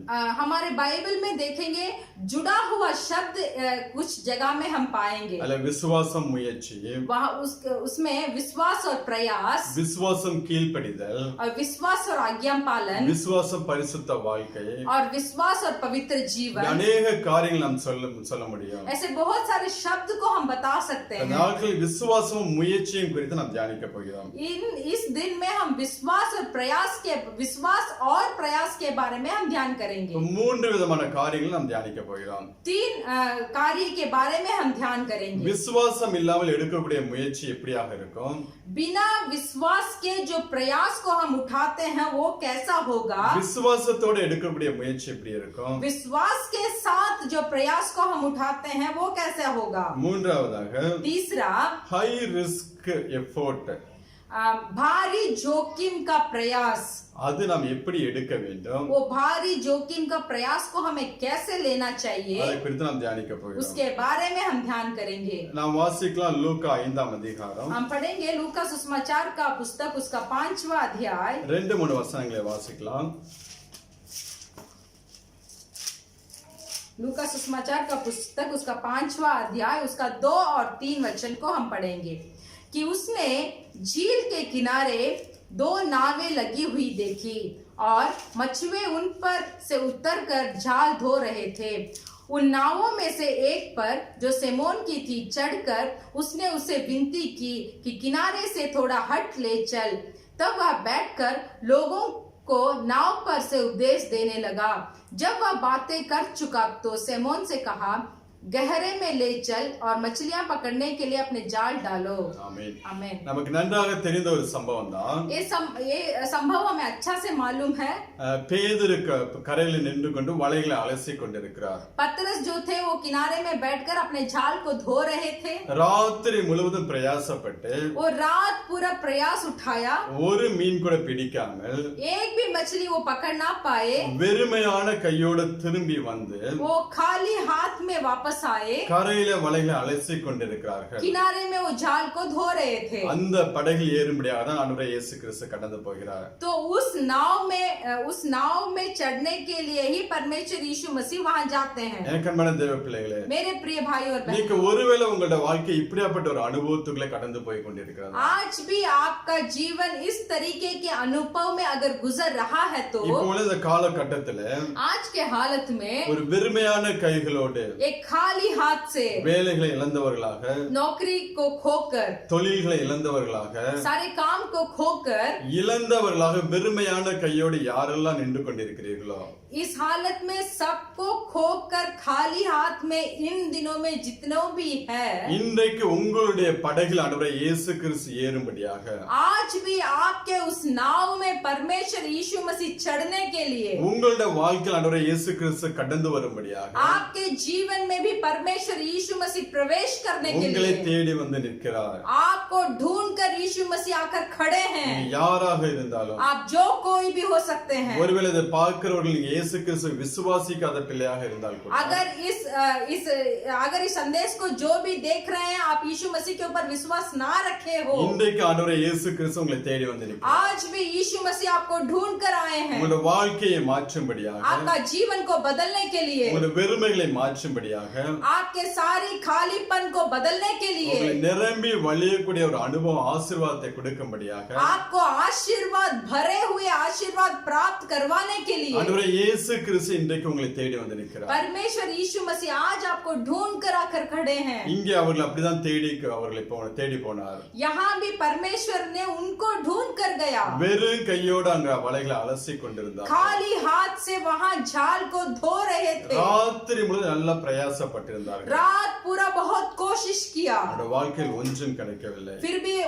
उस रात उनको कुछ भी नहीं मिला. அவர்களை ஆண்டவரே இயேசு கிறிஸ்து தேடி சென்று तो उनको परमेश्वर यीशु ने ढूंढ कर गया. அந்த படகுல ஏறி उस नाव पर चढ़कर அந்த படகை கொஞ்சம் தள்ளி போடும்படியாக கேட்டுக்கொள்கிறார். यीशु मसीह बोलते हैं कि वो नाव का और थोड़ा किनारे के पास ले जाने के लिए, அந்த கரையோரத்தில் நின்று கொண்டிருக்கிற படகை जो किनारे में जो नाव खड़ा है கொஞ்சம் தள்ளி போடும்படியாக சொல்லுகிறார். वो बोलते हैं थोड़ा हटा ले चल. பின்பு அதிலிருந்து அவர் பிரசங்கம் பண்ண ஆரம்பிக்கிறார். फिर उस नाव में बैठकर वो संदेश देते हैं. ஏன் இந்த கரையை விட்டு ஆண்டவர் கொஞ்சம் தள்ளி போட சொல்கிறார் என்றால், क्यों इस किनारे से और थोड़ा हटाकर ले चलने के लिए परमेश्वर बताते இந்த हैं. கரையோர வாழ்க்கை என்பது एक किनारे की जिंदगी जो है, கடல்ல இருக்கக்கூடிய எல்லா அழுக்குகளும் இந்த கரையில தான் வந்து கிடக்கும். समुद्र में जितना भी गंदगी है, वो गंदगी सब इस किनारे में आकर अटक जाती है. செத்து போன மீன்கள் எல்லாம் அந்த கரையோரத்துல வந்து கிடக்கும். जितने भी मरे हुए मछली होती है, वो सब इस किनारे पे ही यहाँ ஒரு पहुंचती है. அழுக்கு நிறைந்த இடமாக காணப்படும். किनारा जो है गंदगी भरा हुआ जगह होता है. ஒரு பேட் ஸ்மெல் உள்ள இடமாக காணப்படும். वो बहुत दुर्गंध भी देता है. அதனால அதை விட்டு கொஞ்சம் தள்ளி போடும்படியாக கேட்டுக்கொள்கிறார். इसीलिए परमेश्वर यीशु मसीह बताते हैं कि उस नाव को किनारे से हटाकर और थोड़ा अंदर लेके चल. இன்னும் கரையில அந்த அலை வந்து வந்து போகிறதுனால ஒரு நிரந்தரமான ஒரு ஸ்டெடியாக நிக்க முடியாது. फिर भी हर बार वो समुद्र के आंचल जो होती है, हर बार आकर उस किनारे पे लगती है, इसलिए वो किनारे की स्थिति भी सही नहीं होता है. அதனால கொஞ்சம் தள்ளி போட சொல்லுகிறார். इसीलिए थोड़ा हटाकर ले चलने के लिए बोलते हैं. இன்னைக்கு உங்க வாழ்க்கை எப்படி இருக்கிறது? आज आपका जीवन कैसा है? இந்த கரையோரத்தில் நின்று கொண்டு इस किनारे पे खड़े होकर வெறுமையான கைகளோட வாழ்ந்து கொண்டிருக்கிறீர்களா? क्या खाली हाथ से आप जीवन बिता रहे हैं? பாவம் நிறைந்த ஒரு வாழ்க்கை, पाप भरा हुआ जीवन, துர்நாற்றம் நிறைந்த ஒரு வாழ்க்கை, दुर्गंध भरा हुआ ஒரு जीवन, சாட்சி இல்லாத ஒரு வாழ்க்கை, बिना गवाही का जीवन, ஒரு நிரந்தரம் இல்ல ஒரு நிலையான ஒரு ஆசீர்வாதம் இல்லாத ஒரு வாழ்க்கை. एक निरंतर आशीर्वाद का बिना एक जीवन. இப்படி உங்க வாழ்க்கை இருந்து கொண்டிருந்தால் क्या ऐसे आपका जीवन हो तो கொஞ்சம் தள்ளி போகும்படியாக கொஞ்சம் நீங்க you have to move forward.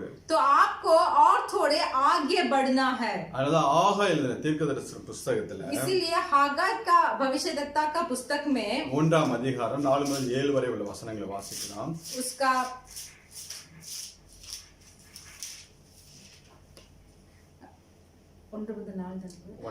हागाई का पुस्तक उसका पहला अध्याय 1 से लेकर 4 वचन तक हम 4 से लेकर 7 वचन तक हम पढ़ेंगे. क्या तुम्हारे लिए अपने छत वाले घरों में रहने का समय है, जबकि यह भवन उजाड़ा पड़ा है? इसीलिए अब सेनाओं का यहोवा यो कहता है, अपनी अपनी चाल चलन पर ध्यान करो. तुमने बहुत बोया परंतु थोड़ा खाटा, तुम खाते हो परंतु पेट नहीं भरता, तुम पीते हो परंतु प्यास नहीं बुझती, तुम कपड़े पहनते हो परंतु गर्मता नहीं, और जो मजदूरी कमाते हैं वह अपनी मजदूरी की कमाई को छेद वाली थैली में रखता है. सेनाओं का यहोवा तुमसे यों कहता है, अपने अपने चाल चलन पर सोचो. இங்கே தேவனுடைய ஆலயத்தை यहाँ परमेश्वर के भवन को அதை கட்டாமல் उसको बिना बनाए தங்களுக்கென்று வீடுகளை கட்டி வாழ்ந்து கொண்டிருந்தார்கள். परमेश्वर के उजाड़ा हुआ भवन को बनाए बिना अपने लिए घर को बनाते हैं. தேவனுடைய வீடு தேவனுடைய ஆலயம் இங்க பாழாய் கிடந்து கொண்டிருக்கிறது. यहाँ लिखा हुआ कि परमेश्वर की कलीसिया बिगाड़ा हुआ है. இன்னைக்கு நம்மளுடைய வாழ்க்கை எப்படி இருக்கிறது? आज हमारा जीवन कैसा है? தேவனுடைய ஆலயமா இருக்க வேண்டிய நாம் परमेश्वर के मंदिर जो हम है, இன்னைக்கு நம்மளுடைய ஆலயத்துல தேவன் வாசம் பண்ணுகிறாரா? क्या इस मंदिर में परमेश्वर वास करते हैं? அப்படி தேவன் வாசம் பண்ணாமல் वैसे अगर हम मंदिर में परमेश्वर अगर वास नहीं करते, இந்த தேவனுடைய ஆலயம் பாழாய் கிடக்கும்போது तो इस मंदिर अगर उजाड़ा हुआ है, நாம் எடுக்கக்கூடிய என்ன பிரயாசங்கள் இருந்தாலும் जो कोई प्रयास हम उठाएंगे भी तो அது நமக்கு ஒரு நாளும் ஆசீர்வாதத்தை கொண்டு வராது. तो एक दिन भी वो हमें आशीर्वाद नहीं देगा. யாரா வசனத்துல சொல்லுகிறார், यहाँ 6वें वचन में बताया गया है, நீங்கள் திரளாய் விதைத்தோம் आप बहुत बोते हो கொஞ்சமாய் அறுத்து கொண்டு வருகிறீர்கள். फिर भी थोड़ा काटते हो. நீங்க அதிக எஃபோர்ட் எடுக்கிறீங்க, आप बहुत कोशिश करते हैं, அதிக பிரயாசப்படுறீங்க. बहुत प्रयास उठाते हैं, ஆனா அந்த ஆசீர்வாதம் கைக்கு வரும்போதோ फिर भी जब वो आशीर्वाद हमारे हाथ में मिलती है கொஞ்சமாக இருக்கிறது. वो बहुत कम है. ஆண்டவர் கீழே உள்ள வசனங்களை சொல்லுகிறார். 9வது வசனத்துல 9वां वचन में परमेश्वर बताते हैं, तुमने बहुत उपज की आशा रखी परंतु देखो थोड़ी ही है, और जब तुम उसे घर ले आए तब मैंने उसको उड़ा दिया. सेनाओं के यहोवा की यह वाणी है, ऐसा क्यों हुआ? क्या इसीलिए नहीं कि मेरा भवन उजाड़ पड़ा है और तुम में से प्रत्येक अपने अपने घर को दौड़ा चला जाते हैं। நீங்க எவ்வளவுதான் பிரயாசப்பட்டாலும் आप कितना भी कोशिश करेंगे, என் தேவனுடைய ஆலயம் பாழாய் கிடக்கும்போது इस परमेश्वर का कलीसिया उजाड़ा हुआ है। நான் அதை ஊதி போடுவேன் என்று சொல்லுகிறேன்। परमेश्वर बोलता है मैं उसे फूंक दूंगा। விசுவாசம் இல்லாமல், बिना विश्वास के, ஜெப வாழ்க்கை இல்லாமல், बिना प्रार्थना के நாம் என்ன பிரயாசங்கள் எடுத்தாலும் जो कोई प्रयास हम उठाएंगे, ஒரு நாளும் ஆசீர்வாதமாக இருக்காது। एक दिन भी वो हमें आशीर्वाद नहीं देगा। Without prayer, बिना प्रार्थना के don't put any effort. कोई भी कोशिश मत कीजिए। prayer ஜெபம் இல்லாம எந்த ஒரு எஃபோர்ட் நீங்க எடுக்காதீங்க। बिना प्रार्थना के एक भी कोशिश आप मत लीजिए। ஜெபம் இல்லாத காரியங்கள் எதுவும் தேவன் ஆசீர்வதிக்க மாட்டார்। बिना प्रार्थना के जो भी आप लेंगे उसको परमेश्वर आशीष नहीं करेंगे। ஒவ்வொரு நாளும் இந்த ஆலயத்தில் தேவன் கடந்து வந்து போகிறவராக இருக்க வேண்டும்। प्रतिदिन जो हम परमेश्वर की कलीसिया है, इसमें परमेश्वर आते जाते होना चाहिए। இந்த ஆலயத்துக்குள்ள தேவன் உலாவுகிறவராக இருக்க வேண்டும்। परमेश्वर इस मंदिर के अंदर घूमना चाहिए। அது இந்த கரையோர வாழ்க்கையின் அனுபவத்துல கிடைக்காது। वो इस किनारे की जिंदगी के अनुभव में नहीं मिलेगा। இந்த வாழ்க்கையை விட்டு நீ கொஞ்சம் முன்னேறி போக வேண்டும்। इस जीवन से और भी तुम्हें थोड़ा आगे बढ़ना है। தேவனுக்கு பிரியமில்லாத காரியங்களை விட்டு நீ முன்னேறி போக வேண்டும்। परमेश्वर के अप्रिय कामों को छोड़कर थोड़ा आगे बढ़ना है। அப்படி போகும்போதுதான் वैसे जाते समय தேவன் நம்மளை ஆசீர்வதிக்க ஆரம்பிப்பார்। परमेश्वर हमें आशीष करना शुरू करेंगे। ஒன்னு நீங்க நல்லா தெரிஞ்சுங்க, एक चीज के बारे में आप अच्छा से जानकारी हो जाइए। நாம் பாவிகளா இருக்கும்போது जब हम पापी थे, தேவன் நம்மை தண்டிக்காமல் परमेश्वर ने हमें दंड नहीं दिया। தன்னுடைய இரத்தத்தை சிந்தி अपने खून को बहाकर, தன்னுடைய ஜீவனை கொடுத்து अपने जीवन को देकर நம்மை ரட்சிப்புகளை நடத்தினார்। हमें उद्धार पे अगुवाई किया। இன்னைக்கு அவருடைய பிள்ளைகளாக இருக்கிறோம்। आज हम उसके बच्चे हैं। அவருடைய சந்ததியாக நாம் நின்று கொண்டிருக்கிறோம்। आज हम उनके संतान के रूप से खड़े हैं। ஒரு நாள் நமக்கு தீங்கு செய்ய மாட்டாருங்க। एक दिन भी परमेश्वर हमें बुरा नहीं करेंगे। பாவிகளா இருக்கும்போது நமக்கு தீங்கு செய்யாத தேவன் जब हम पापी थे तभी परमेश्वर ने हमें बुराई नहीं किया। இன்னைக்கு அவருடைய பிள்ளைகளாக நின்று கொண்டிருக்கிறோம்। आज हम उसके संतान बनकर खड़े हैं, ஒரு நாளும் தீங்கு செய்ய மாட்டார்। इसलिए एक दिन भी हमारे लिए बुरा नहीं ஆனா करेंगे। சில சிக்ஷைகளை தேவன் அனுமதிப்பார்। फिर भी थोड़ा शिक्षा को परमेश्वर देंगे। நீங்களும் நானும் குணப்படும்படியாக, आज आप और मैं चंगाई होने के लिए, அவருடைய ஆலயமாய் மாறும்படியாக परमेश्वर की कलीसिया हमें बनाने के लिए தேவன் நம்முடைய வாழ்க்கையில சில சிக்ஷைகளை அனுமதிப்பார்। परमेश्वर हमारी जिंदगी में कुछ शिक्षा को अनुमति देते हैं। ஒரு நாளும் தீமை கிடையாது। वो शिक्षा एक दिन भी बुराई पे नहीं होगा। ரெட்டிப்பாய் ஆசீர்வதிக்கும்படியாக தான் தேவன் அப்படிப்பட்ட காரியங்களை செய்வார்। वो इसीलिए करते हैं कि हमें 2 गुना आशीर्वाद को पाने के लिए। அப்ப நாம் நம்முடைய வாழ்க்கையை தேவ கரத்துல ஒப்பு கொடுக்க வேண்டும்। इसीलिए हमारे जिंदगी को हम परमेश्वर के हाथों पे समर्पण करना चाहिए। தேவனுக்கு பிரியமில்லாத காரியங்களை விட்டு நாம் கொஞ்சம் வெளியே வர வேண்டும்। परमेश्वर के अप्रिय कामों को छोड़कर हमें थोड़ा बाहर आना चाहिए। ஏன்னா விசுவாசம் என்றால் इस विश्वास क्या होता है? ஆண்டவருடைய வாக்குத்தத்தங்களை பிடித்துக்கொண்டு परमेश्वर के वाचा को पकड़कर இந்த வார்த்தையின்படி என்னை ஆசீர்வதிப்பார் என்று சொல்வது மாத்திரம் அல்ல, सिर्फ हमें ये बोलना नहीं कि वाचा के अनुसार मुझे आशीष कीजिए। விசுவாசத்தினுடைய டெஃபினேஷன் உங்களுக்கு தெரிய வேண்டும் என்றால் विश्वास का पूरा अर्थ आपको जानकारी होना है तो எபிரேயர் 11ஆம் அதிகாரத்தை முழுவதும் நீங்க வாசிச்சு பாருங்க। इब्रानियों का पुस्तक उसका 11 अध्याय को पूरा पढ़कर देखिए। அவர் தேவன் மேல் வைத்த விசுவாசத்தினாலே परमेश्वर के ऊपर जो विश्वास वो लोग ने रखे थे, இந்த பூமியில தன்னை அந்நியனும் பரதேசியும் என்று சொல்லி ஆபிரகாம் அறிக்கை பண்ணினார்। अब्राहम ने बोला कि इस पृथ्वी पे मैं अन्य और परदेशी हूँ।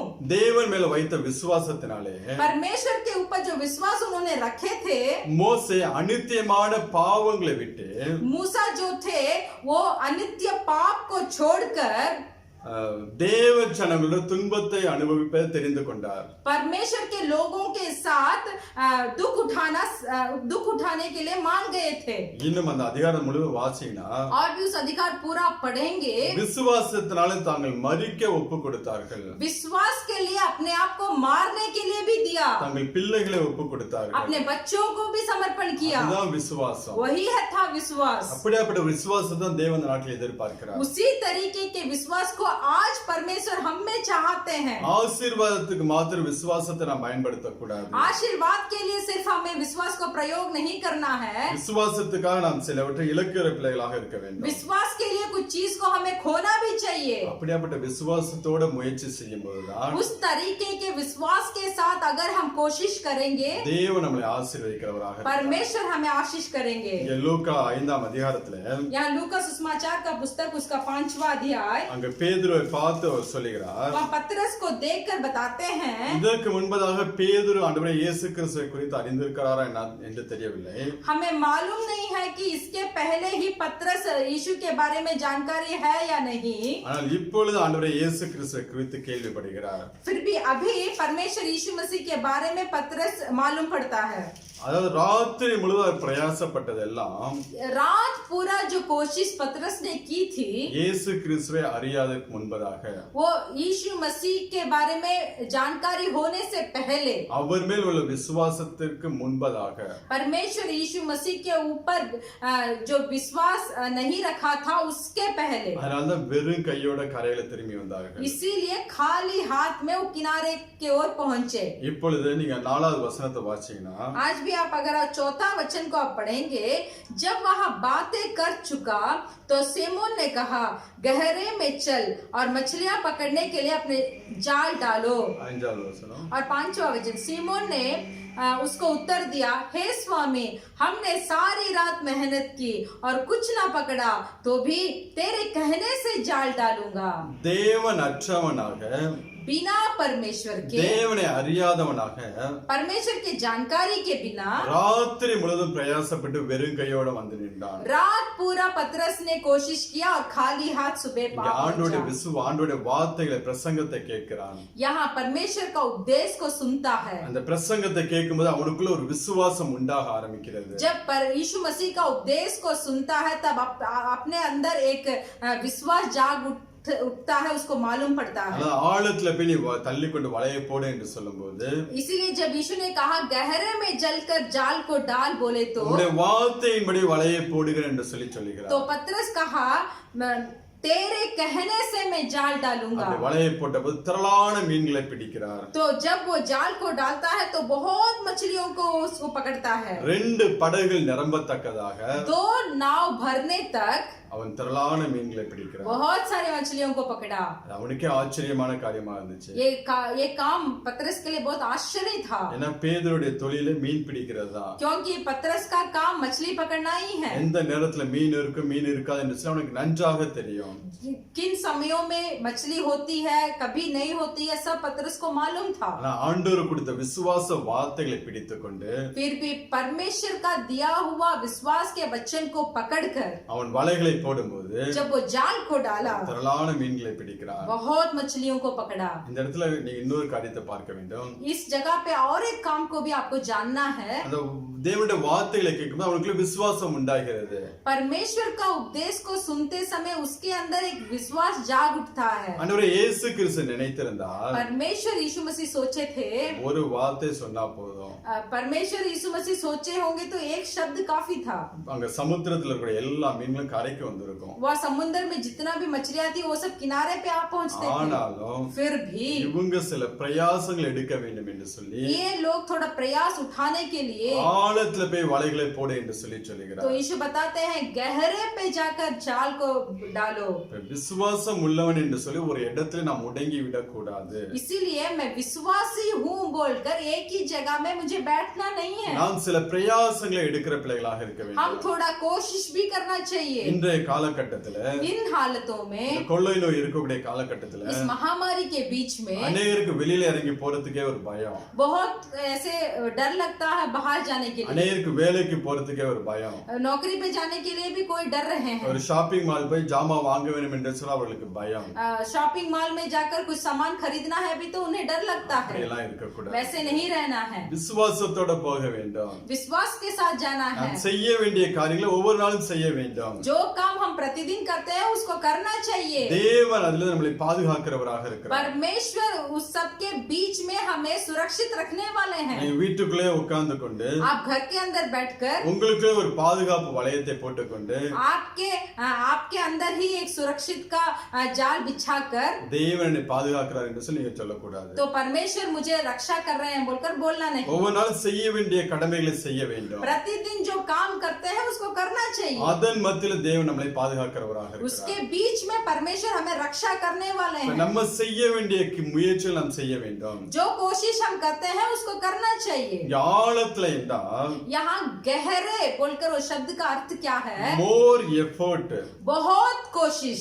அங்க மோர் எஃபோர்ட் போடும்போது वहाँ बहुत भारी प्रयास हम उठाते समय தேவன் ரெட்டிப்பான ஒரு ஆசீர்வாதத்தை கொடுக்கிறார். तो परमेश्वर 2 गुना आशीर्वाद को हमें देते हैं। அங்க இந்த பேதுரு சொல்றாரு உம்முடைய வார்த்தையின்படி. पतरस यहाँ कहते हैं तेरे कहने से। அப்ப ஜெபத்தோட ஒரு காரியத்தை நாம் பிரயாசப்படும்போது जब हम प्रार्थना के साथ कुछ कोशिश करते हैं ஆண்டவருடைய வழிநடத்தல் அங்க இருக்குங்க. परमेश्वर का अगुवाई वहाँ होता है। தெளிவான வழிநடத்தல் இருக்கும். साफ सुथरा अगुवाई वहाँ होता है। கொஞ்சமா பிரயாசப்பட்டாலும் थोड़ा अगर प्रयास करे भी ஆண்டவர் तो அதிகமான ஆசீர்வாதத்தை கொடுப்பார். परमेश्वर बहुत आशीर्वाद को देते ஏன்னா हैं அவரே ஆலோசனையை கொடுத்தவர். क्योंकि परमेश्वर ही हमें बुद्धि और समझ को देते हैं। சங்கீதம் 32 சங்கீதம் 8வது வசனத்தை வாசித்தோம் என்றால் भजन संगीता का 32वां भजन संगीता उसका 8वां वचन को हम पढ़ेंगे। भजन संगीता 32 भजन संगीता उसका 8वां वचन। मैं तुझे बुद्धि दूंगा और जिस मार्ग में तुझे चलना होगा उसमें तेरी अगुवाई करूंगा। मैं तुझ पर कृपा दृष्टि रखूंगा और सम्मति दिया करूंगा। நான் உனக்கு போதித்து मैं तुझे बुद्धि दूंगा நீ நடக்க வேண்டிய வழியை உனக்கு காட்டுவேன். और जिस मार्ग में तुझे चलना होगा உன்மேல் கண்ணை வைத்து मैं तुझ पर कृपा दृष्टि உனக்கு रखूंगा ஆலோசனை சொல்லுவேன் என்று और சொல்றார். सम्मति दिया करूंगा। இது எங்கே நீங்கள் பெற்றுக்கொள்ள முடியும் என்றால் ये वचन को कहाँ आप पा सकते தேவ हैं? சமூகத்தில் ஜெபிக்கும் போதுதான் जब आप परमेश्वर के सम्मुख में प्रार्थना करेंगे தேவன் உங்களுக்கு நல்ல நல்ல ஆலோசனை கொடுப்பார். तब परमेश्वर बहुत अच्छे बुद्धि को आपको देंगे எப்படி நாம் இந்த காரியங்களை செய்ய வேண்டும் என்று. इस काम को हमें कैसे करना है। ஆழமான ஆவிக்குரிய வாழ்க்கையில் போக போகதான் बहुत गहरे आत्मिक जीवन में हम जाएंगे தேவன் நம்மளை கொண்டு பெரிய காரியங்களை செய்வார். तब परमेश्वर हमें लेकर बहुत बड़ा काम करेंगे। கரையோர வாழ்க்கையோட நாம் நின்று விடக்கூடாது. इस किनारे के जिंदगी में हमें रुकना नहीं है। ஆவிக்குரிய வாழ்க்கையில ஒரு வெறுமை, आत्मिक जीवन में भी एक खालीपन, உலக பிறகு ஆசீர்வாதத்துல ஒரு வெறுமை என்று சொல்லி संसारिक जीवन में भी एक खालीपन ऐसे बोलकर கரையோர வாழ்க்கையோட நின்று விடாதபடிக்கு तो ये किनारे के जीवन में हमें रुकना नहीं है। விசுவாசத்தோடு சில முயற்சிகள் எடுக்கும்போது विश्वास के साथ अगर हम कोशिश भी करेंगे கர்த்தர் ஆசீர்வதிக்கிறவராக तो இருக்கிறார். परमेश्वर उसको आशीष कर देंगे। வாசிக்கலாம் 1 தீமோத்தேயு 4ஆம் அதிகாரம் हम पढ़ेंगे 1 तीमुस का पुस्तक 7வது வசனத்தை வாசிக்கலாம். 1 तीमुस 6 ஆமா 4:7. 1 तीमुस का पुस्तक उसका 4था अध्याय उसका 7वां वचन। पर अशुद्ध और बुढ़ियों की सी कहानियों से अलग रह और भक्ति की साधना कर। ஹalleluya. हालेलुया। அப்போஸ்தலன் பவுல் கொடுக்க நல்ல ஒரு ஆலோசனை. यहाँ प्रेरित पौलुस बहुत अच्छा से हमें एक समझ बुद्धि को देते हैं। சீர்கேடும் अशुद्ध கிளவிகள் பேச்சுமாய் இருக்கிற और बुढ़ियों की सी कहानियों से கட்டு கதைகளுக்கு விலக்கி उस गलत कहानियों से अलग होकर தேவ பக்திக்கு ஏதுவாக முயற்சி பண்ண வேண்டும். परमेश्वर के विश्वास के भक्ति के ओर हमें थोड़ा कोशिश करना है। கிளவிகள் பேச்சுகள் என்று சொல்லி எதை சொல்கிறான்டா बुढ़ियों की सी कहानियों को किसके लिए बोलते हैं? நம்பிக்கையற்ற ஒரு வார்த்தைகள் தான் அவங்களோட வாயில நம்ம பார்க்க முடியும். एक बिना भरोसा का एक जीवन को हम देख सकते हैं। அவங்களுடைய சரீரத்தில் கூடிய பலத்தை வைத்துதான் वो बूढ़ी का जितना बल होता है उसके अनुसार அவங்க காரியங்களை சொல்வார்கள். तो उसके अनुसार ही कामों को बताते हैं। அதுக்கெல்லாம் நீங்க விலக வேண்டும். तो उससे आपको अलग होना चाहिए। சில முயற்சிகள் எடுக்கும்போது कुछ कोशिश को आप लेते समय தேவையில்லாத அவங்க நெகட்டிவா பேசி நம்மளை டிஸ்கரேஜ் பண்ணி விட்டுருவாங்க. हम ऐसे बोलते हैं कि ये काम तुझसे नहीं हो पाएगा ऐसे बोलकर हमें रोक देते हैं। हैं। அதையெல்லாம் விட்டு நாம் விலக வேண்டும். तो उस सब कामों को छोड़कर हमें थोड़ा अलग होना है। தேவ பக்திக்கு ஏதுவாக ஒவ்வொரு காரியங்களும் முயற்சி பண்ண வேண்டும். परमेश्वर के भक्ति की साधना हमें करना चाहिए। நாம் ஜெபத்தோட செய்கிற பிள்ளைகளாக இருக்க तो வேண்டும். उसे हमें प्रार्थना के साथ करना चाहिए। அப்படி செய்யும்போது वैसे करते समय அந்த பிரயாசத்தை கர்த்தர் तो ஆசீர்வதிக்கிறார். उस कोशिश को परमेश्वर आशीष करते हैं, ரெட்டிப்பான ஒரு ஆசீர்வாதத்தால் நிரப்புகிறவராக दो இருக்கிறார். गुना आशीर्वाद को हमें देते हैं। இன்னைக்கு வெறுமையான ஒரு வாழ்க்கையின் அனுபவத்தில் இருக்கிறீர்கள் என்றால் अगर आज एक खालीपन का जीवन आप महसूस करते हैं तो இன்றைக்கு ஆண்டவராய் இயேசு கிறிஸ்து உங்களை தேடி வந்து நிற்கிறார். आज भी परमेश्वर यीशु मसीह आपको ढूंढ कर आए हैं। எத்தனையோ படகுகள் இருந்தபோது कितना भी नाव थी, வெறுமையோட இருந்த அந்த பேதுருவின் படகுல ஆண்டவர் கடந்து சென்றார். जो पतरस का नाव वहां खाली था, उसी को ढूंढ कर परमेश्वर ने गए वहां। எனக்கு யார் இருக்கா, मुझे कौन है, எனக்கு யாரும் உதவி செய்ய இல்லை என்று சொல்லிக் கொண்டிருக்கிறவர்களே, मुझे मदद करने के लिए कोई भी नहीं है, ऐसे बोलने वाले என்று ஆண்டவராய் இயேசு கிறிஸ்து உங்களுடைய வாழ்க்கையில் கடந்து வரும்படியாக விரும்புகிறார். आज भी परमेश्वर यीशु मसीह चाहते हैं कि वो आपके जीवन में प्रवेश करे। அவரே உங்களுடைய பிரயாசங்களை ஆசீர்வதிக்கும்படியாக கடந்து வர இருக்கிறார். परमेश्वर ही आपके प्रयास को आशीष करने के लिए आपके जीवन में आना चाहते हैं। வாழ்க்கை அவருடைய கரத்துல ஒப்பு கொடுங்க. आपके जीवन को परमेश्वर के हाथों में समर्पण कीजिए। அவர் சொல்லுகிறபடி வாழ ஆரம்பிக்கும் போது जो वचन परमेश्वर कहते हैं उस वचन के अनुसार जीवन बिताइए। கர்த்தர் உங்களை ஆசீர்வதிக்கிறவராக இருக்கிறார். परमेश्वर ही आपको आशीष करेंगे। முதலாவது விசுவாசம் இல்லாமல் நம்ம எந்த ஒரு முயற்சியும் எடுக்க கூடாது. पहले हमने देखा कि बिना विश्वास के कोई भी प्रयास हमें उठाना नहीं चाहिए। ஜெபம் இல்லாமல் எந்த ஒரு முயற்சியும் எடுக்க கூடாது. बिना प्रार्थना के भी हमें कोई भी कोशिश नहीं करना चाहिए। எடுக்கும்போது அது வெறுமையை தான் கொண்டு வரும். अगर हम कोशिश करें भी तो वो सिर्फ हमें खालीपन का जिंदगी ही देगी।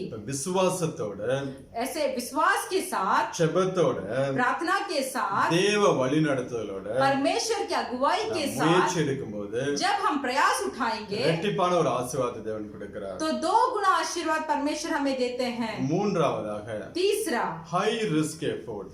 भारी जोखिम का प्रयास। இந்த 2 பாயிண்டை விட ये पहले जो 2 पॉइंट को हमने देखा था उससे भी ஹை ரிஸ்க் எஃபோர்ட் தான் ரொம்ப இன்ட்ரெஸ்டிங்கா இருக்கும். ये भारी जोखिम का प्रयास जो है वो बहुत अच्छा है। ஹை ரிஸ்க், भारी जोखिम, ரிஸ்க் ஜாஸ்தி தான். जोखिम जो है वो बहुत ज्यादा है। ஆனா அது நாம் அந்த ஆண்டவர் சொல்லுகிற ஆலோசனைப்படி நாம் செய்யும்போது अगर हम परमेश्वर के बुद्धि के अनुसार जब उसको करेंगे, நாம் ஸ்டார்ட் பண்ணி விட்டா போதும், हम शुरुआत करेंगे, தேவன் காரியங்களை முடித்து வைப்பார். परमेश्वर कामों को खत्म करेंगे। ஹalleluya. हालेलुया। வாசிக்கலாம் 1 சாமுவேல் हम पढ़ेंगे 1 सामुएल का पुस्तक, 13ஆம் அதிகாரத்தை उसका 13 अध्याय, 19ஆம் வசனத்தை வாசிக்கலாம். उसका 19वां वचन को हम पढ़ेंगे। தேசம் எப்படியாப்பட்ட சூழ்நிலையில் இருக்கிறது, देश कौन सा हालत में है, அதன் மத்தியில் யோனத்தான் எப்படியாப்பட்ட ஒரு ரிஸ்க் எஃபோர்ட் எடுத்தான் என்று சொல்லி उसके मध्य में भी योनातान कैसे भारी जोखिम को उठाए बोलकर நாம் பார்க்க போகிறோம். हम देखेंगे। வாசிக்கலாம் 19ஆம் வசனம். हम पढ़ेंगे उसका 19वां वचन। इजराइल के पूरे देश में लोहार कहीं नहीं मिलता था, क्योंकि पलिश्तियों ने कहा था इब्री तलवार या भाला बनाने ना पाए। இஸ்ரவேல் தேசத்துல इजराइल के पूरे देश में யுத்தம் செய்வதற்குண்டான ஆயுதங்கள் ஒன்றும் செய்யாதபடிக்கு, युद्ध करने के लिए कोई भी तलवार ना पाए, அங்கே கொல்லன் அதாவது உண்டாக்கக்கூடிய யாரும் இருக்கக்கூடாதபடிக்கு பெலிஸ்தர் பார்த்து கொண்டார்கள். तो पलिश्तियों ने ऐसा देखा कि तलवार बनाने का कोई भी सूचना वहां नहीं मिले। பட்டயமோ ஈட்டியோ யாரும் உண்டாக்க கூடாது. वो तलवार बनाने वाले कोई भी वहां नहीं होना चाहिए। 22-23 வசனங்களை வாசித்தபோது उसका 32 और 33 हम पढ़ेंगे। யுத்த நாள் வந்தபோது जब युद्ध का दिन आया, சவுலுக்கும் साउल அவன் குமாரனாகிய யோனாத்தானுக்குமே அன்றி और उसका पुत्र योनातान के अलावा வேற யாருடைய கையில ஒரு ஈட்டியமோ பட்டயமோ கிடையாது. किसी के पास ना तो तलवार थी ना भाला। பெலிஸ்தருடைய சேனை அவர்களை சுற்றி வளைந்து கொண்டிருக்கிறார்கள். फिलिस्तियों के सेनाओं उन्हें घेरे हुए थे। யுத்தம் பண்ணுவதற்கு ஆயுதங்கள் இல்லாத ஒரு சூழ்நிலை. युद्ध करने के लिए उनके पास तलवार और भाला नहीं था. அப்படியாப்பட்ட சூழ்நிலையில தான் उस हालत में யோனத்தான் ஒரு ரிஸ்க் எடுக்கிறார். योनातान एक जोखिम उठाया. வாசிக்கலாம் 14ஆம் அதிகாரம் 1ஆம் வசனத்தை வாசிக்கலாம். हम पढ़ेंगे उसका 14 अध्याय का पहला वचन. एक दिन साउल के पुत्र योनातान ने अपने पिता से बिना कुछ कहे अपने हथियार ढोने वाले जवान से कहा, आ हम उधर पलिस्तियों की चौकी के पास चले. ஹalleluya. हालेलुया. யோனத்தானும் यहाँ योनातान அவனுடைய ஆயுததாரியும் जो तलवार बनाता है वो पुरुष को लेकर நம்ம அந்த பாளையத்துக்கு போவோம், பெலிஸ்தருடைய பாளையத்துக்கு போவோம் என்று சொல்லி புறப்படுகிறார்கள். तो वो दोनों हम पलिस्तियों के छावनी में जाएंगे बोलकर वहां जाते हैं. சங்கீதக்காரன் தாவீது அருமையான ஒரு வார்த்தையை சொல்லுவார். वचन संगीता में दाऊद बहुत अच्छा से एक वचन कहते हैं, உம்மாலே நான் ஒரு சேனைக்குள்ளே பாய்ந்து போவேன், आपके लिए मैं एक धावा को भी पार करूंगा, உம்மாலே நான் ஒரு மதிலை தாண்டுவேன் என்று சொல்லுகிறார். आप में से मैं एक शहरपनाह को भी पार करूंगा. அந்த சேனைக்குள்ள என்ன எவ்வளவு பெரிய யுத்த வீரர்கள் இருப்பார்கள் என்று சொல்லி தாவீது கவலை கிடையாது. दाऊद को ये परेशानी नहीं थी कि वो सेना के अंदर कितने शक्तिशाली पुरुष है, ஆனால் உம்முடைய நாமத்தினால் நாங்கள் கடந்து போவேன் என்று சொல்லி சொல்லுகிறார். फिर भी आपके नाम से मैं उनको पार करूंगा. அதே போலதான் யோனத்தான் இங்கே செய்கிறார். वैसे ही योनातान भी यहाँ किए. அவன் அப்படியாக இந்த பாளையத்தை கடந்து போக பிரயாசப்படுகிறான். वैसे ही उस छावनी को पार करने के लिए योनातान सोच रहे थे. இன்னைக்கு நம்ம ஆவிக்குரிய வாழ்க்கையிலும் आज भी हमारे आत्मिक जीवन में, உலக பிரகாரமான வாழ்க்கையிலும் संसारिक जीवन में ஆசீர்வாதங்களை பெற்றுக்கொள்ள வேண்டும் என்றால் आशीर्वाद को प्राप्त करना है तो हाई रिस्क अटेम्प्ट நம்ம பண்ணியே ஆக வேண்டும். तो एक भारी जोखिम का प्रयास हमें उठाना चाहिए. ஆவிக்குரிய வாழ்க்கையில வளருவதற்கு आत्मिक जीवन में हमें बढ़ना है तो உபவாச ஜெபம் நமக்கு ரொம்ப சப்போர்ட்டா இருக்கும். उपवास का प्रार्थना हमें बहुत अच्छा तसल्ली देती है. ஆனால் உபவாசம் எடுக்கும்போது சிலர் என்ன சொல்வார்கள், फिर भी जब कोई उपवास लेता है क्या बोलते हैं, எங்களால சாப்பிடாம இருக்க முடியல, मुझे बिना खाना में नहीं रह पाऊंगा, வயிற்றுல ஒரு எரிச்சல் உண்டாகிறது, पेट में कुछ जलन होती है, தலை சுத்த ஆரம்பிக்கிறது, सिर घूमता है, இப்படி என்று अनेक காரியங்களை சொல்வார்கள். ऐसे बहुत कामों को बताते हैं. ஆனால் நீங்க ரிஸ்க் எடுத்தே ஆக फिर भी வேண்டும். आपको जोखिम उठाना ही चाहिए. ஹை ரிஸ்க் எடுத்தாதான் जब आप भारी जोखिम उठाएंगे இந்த ஆவிக்குரிய வாழ்க்கையில நீங்க ஜெயமாய் ஓட முடியும். इस आत्मिक जीवन में आप जयवंत प्राप्त कर सकते हैं. ஜெபம் பண்றது கஷ்டம்தான், प्रार्थना करना कष्ट है, 1 மணி நேரம் உட்கார்றது கஷ்டம்தான், 1 घंटा हमें बैठना है तो थोड़ा मुश्किल है, ஆனால் 2 மணி நேரம் 3 மணி நேரம் கொஞ்சம் பிரயாசப்பட வேண்டும். फिर भी 1 घंटा 2 घंटा 3 घंटा हमें थोड़ा प्रयास उठाना है. இன்றைக்கு நீங்க ஒருவேளை 5 நிமிஷம் 10 நிமிஷம் ஜெபிக்கிற பிள்ளைகளா இருந்தீங்கன்னா आज आप ऐसे हो सकते हैं, ऐसे व्यक्ति हो सकते हैं कि 5 या 10 मिनट प्रार्थना करने वाले. ஒரு தீர்மானத்தை எடுங்க,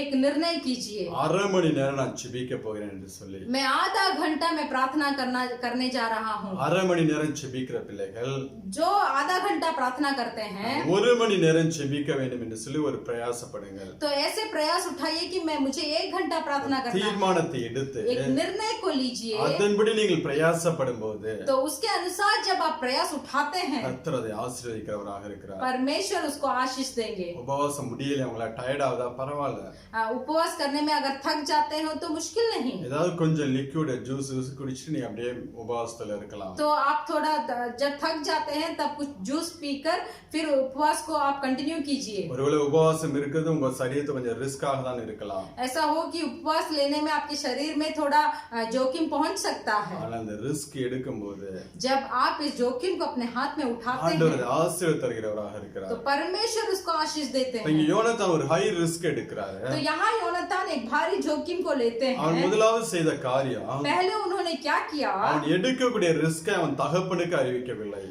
जो भारी जोखिम वो योनातान लेने जा रहे थे उसको अपने पिता के पास नहीं बताया, அதை ரகசியமாக மாத்திரம் வைத்துக் கொண்டான். उसको गुप्त के चीज में रखा, அது யாருக்கு சொல்லி விளம்பரப்படுத்தவில்லை. उसको किसी के पास उसको बताकर प्रकट नहीं किया. ஆவிக்குரிய வாழ்க்கையிலும் உலக பிரகாரமான வாழ்க்கையிலும் आत्मिक जीवन में और संसारिक जीवन में நாம் ஹை ரிஸ்க் எடுக்கும்போது जब हम भारी जोखिम को लेते हैं விளம்பரப்படுத்தக்கூடாது. तो उसको और किसी से प्रकट नहीं करना है. தேவ சமூகத்துல வைத்து மாத்திரம் செபிக்கிற பிள்ளைகளாக இருக்க வேண்டும். परमेश्वर के सम्मुख में उसको रखकर हमें सिर्फ प्रार्थना करना है. ரகசியமாக காரியங்களை நாம் செய்ய வேண்டும். गुप्त में हमें कामों को करना है. அதுக்கு முதலாவது நாம் யாரிடத்துல விளம்பரப்படுத்தக்கூடாது. पहले हमें किसी से प्रकट नहीं करना चाहिए. இங்க ஒரு விதத்துல தாவீது ஒரு விதத்துல யோனத்தான் சவுல் வந்து அவனுக்கு ராஜாவாக இருக்கிறார். यहाँ योनातान का राजा साउल थे, இன்னொரு விதத்துல தன் தகப்பனாகவும் இருக்கிறார். और एक पद में उनका पिता भी थे. ஆனால் அவன் சவுலுக்கு அதை தெரியப்படுத்தவே फिर भी योनातान ने जो काम वो करने जा रहे थे उसको साउल के पास नहीं बताया. தெரியப்படுத்தின அடுத்த நபர் யாருன்னா, सिर्फ किसके पास जो काम जो करना चाह रहा था दूसरे आदमी के पास बताया, वो कौन था? தன் ஆயுததாரிக்கு மாத்திரம் அந்த காரியத்தை சொல்லுகிறான். जो तलवार बनाने वाला जवान था उसके पास ही बताया. தன்னோடு இணைந்து ஓடுகிற பிள்ளைகளோட மாத்திரம் அந்த தரிசனத்தை அந்த முயற்சியை சொல்லுகிறான். अपने साथ जो मिलकर दौड़ रहे हैं उनके पास ही वो दर्शन के बारे में वो बताते हैं. ஒரு மனம் உள்ள பிள்ளைகளை தன்னோடு சேர்த்துக் கொள்கிறான். जो मन में एक सिद्ध से रहते हैं उसके पास ही योनातान बताते हैं. வாசிக்கலாம் 14ஆம் அதிகாரம் 6-7 வசனத்தை हम வாசிக்கலாம். पढ़ेंगे 1 सामुएल का पुस्तक 14 अध्याय 6-7 उसका 6 और 7. तब योनातान ने अपने हथियार ढोने वाले जवान से कहा, हम उन कथनारहित लोगों की चौकी के पास जाए, क्या जाने यहोवा हमारी सहायता करे, क्योंकि यहोवा के लिए कोई रुकावट नहीं कि चाहे तो बहुत लोगों के द्वारा चाहे थोड़ा लोगों के द्वारा छुटकारा दे. उसके हथियार ढोने वाले ने उससे कहा, जो कुछ तेरे मन में हो वही कर, उधर चल, मैं तेरी इच्छा के अनुसार तेरे संग रहूंगा. हालेलुया. हालेलुया. இவன் யோனத்தான் சொல்லக்கூடிய காரியத்துக்கெல்லாம் यहाँ जो काम योनातान ने कहा, ஆயுதத்தாரி நெகட்டிவா ஒண்ணுமே சொல்லவில்லை. जो हथियार ढोने वाला था उसका विरोध कुछ भी नहीं बताया. இருதயத்தில் இருக்கிறபடி எல்லாம் செய்யும். उन्होंने कहा, तेरा हृदय में जो कुछ है, உம்மோடு நானும் வருகிறேன் என்று சொல்லுகிறான். तेरा मन जो कुछ कहता है तू उसको कर, मैं तेरे संग रहूंगा. குடும்பமாக இருந்தாலும் சரி, आज परिवार पे हो, சபையாக இருந்தாலும் சரி, कलीसिया में हो, நாம் வேலை பார்க்கிற ஸ்தலமாக இருந்தாலும் சரி, जहाँ हम नौकरी करते हैं, ஒரு மனதை நாம் காத்துக் கொள்ளுகிற பிள்ளைகளாக இருக்க வேண்டும். एक सिद्ध को हमें संभाल कर रखना है. நம்ம குடும்பத்தில் உள்ள காரியங்களை நான் செய்ய பிரயாசப்படும் போது, अगर मैं परिवार में काम करने के लिए मैं प्रयास उठाता हूँ, சில முயற்சிகள் எடுக்கும்போது कुछ कोशिश को मैं करता हूँ, கணவன் மனைவி உட்கார்ந்து पति और पत्नी बैठकर அவங்க நல்லா அந்த காரியங்களை டிஸ்கஸ் பண்ணி वो काम के बारे में अच्छा से बातचीत कर ஒரு மனதோடு தேவ சமூகத்துல போய் ஜெபித்து एक सिद्ध मन होकर परमेश्वर के सम्मुख में जाकर அந்த பிரயாசத்தை எடுக்கும்போது वो प्रयास को लेने के समय கர்த்தர் அதை ஆசீர்வதிக்கிறவராக இருக்கிறார். तब परमेश्वर उसको आशीष देते हैं. சபைகளுக்குள்ள இந்த ஒரு மனத்தை நாம் காத்துக்கொள்ள வேண்டும். कलीसिया में भी इस एक सिद्ध मन को हमें संभाल कर रखना चाहिए. ஒரு மனத்தை கெடுக்கும்படியாக பிசாசு अनेक காரியங்களை கொண்டு வருவான். ये एक सिद्ध मन को कुचलने के लिए शैतान बहुत सारे कामों को लेके आएगा. ஒருவருக்கு விரோதமாய் கசப்புகளை கொண்டு வருவான். एक दूसरे के विरुद्ध कड़वापन को लेके आएगा. அதுக்கெல்லாம் நாம் இடம் கொடுக்க கூடாது. इसीलिए उसके लिए सब हमें जगह को नहीं देना है. ஒரு மனதை கெடுக்கக்கூடிய எந்த காரியத்தை நாம் இடம் கொடுக்க கூடாது. एक सिद्ध मन को कुचलने वाले कोई भी काम के लिए हमें जगह नहीं देना है. சில நேரங்கள் அந்த நிமித்தம் நமக்கு இழப்புகள் வந்தால் கூட कुछ समय हमारा हालत ऐसा हो कि हम कुछ खो डालेंगे, நாம் அதை சகித்துக் கொண்டு போனோம் என்றால் तो उसको हमें संभाल कर जाना है. तो ஒரு மனதை நிமித்தம் ஆண்டவர் अनेक அற்புதங்களை செய்கிறவராக. तो ये एक सिद्ध मन को लेकर परमेश्वर बहुत सारे आशीर्वाद को अद्भुत को करते हैं.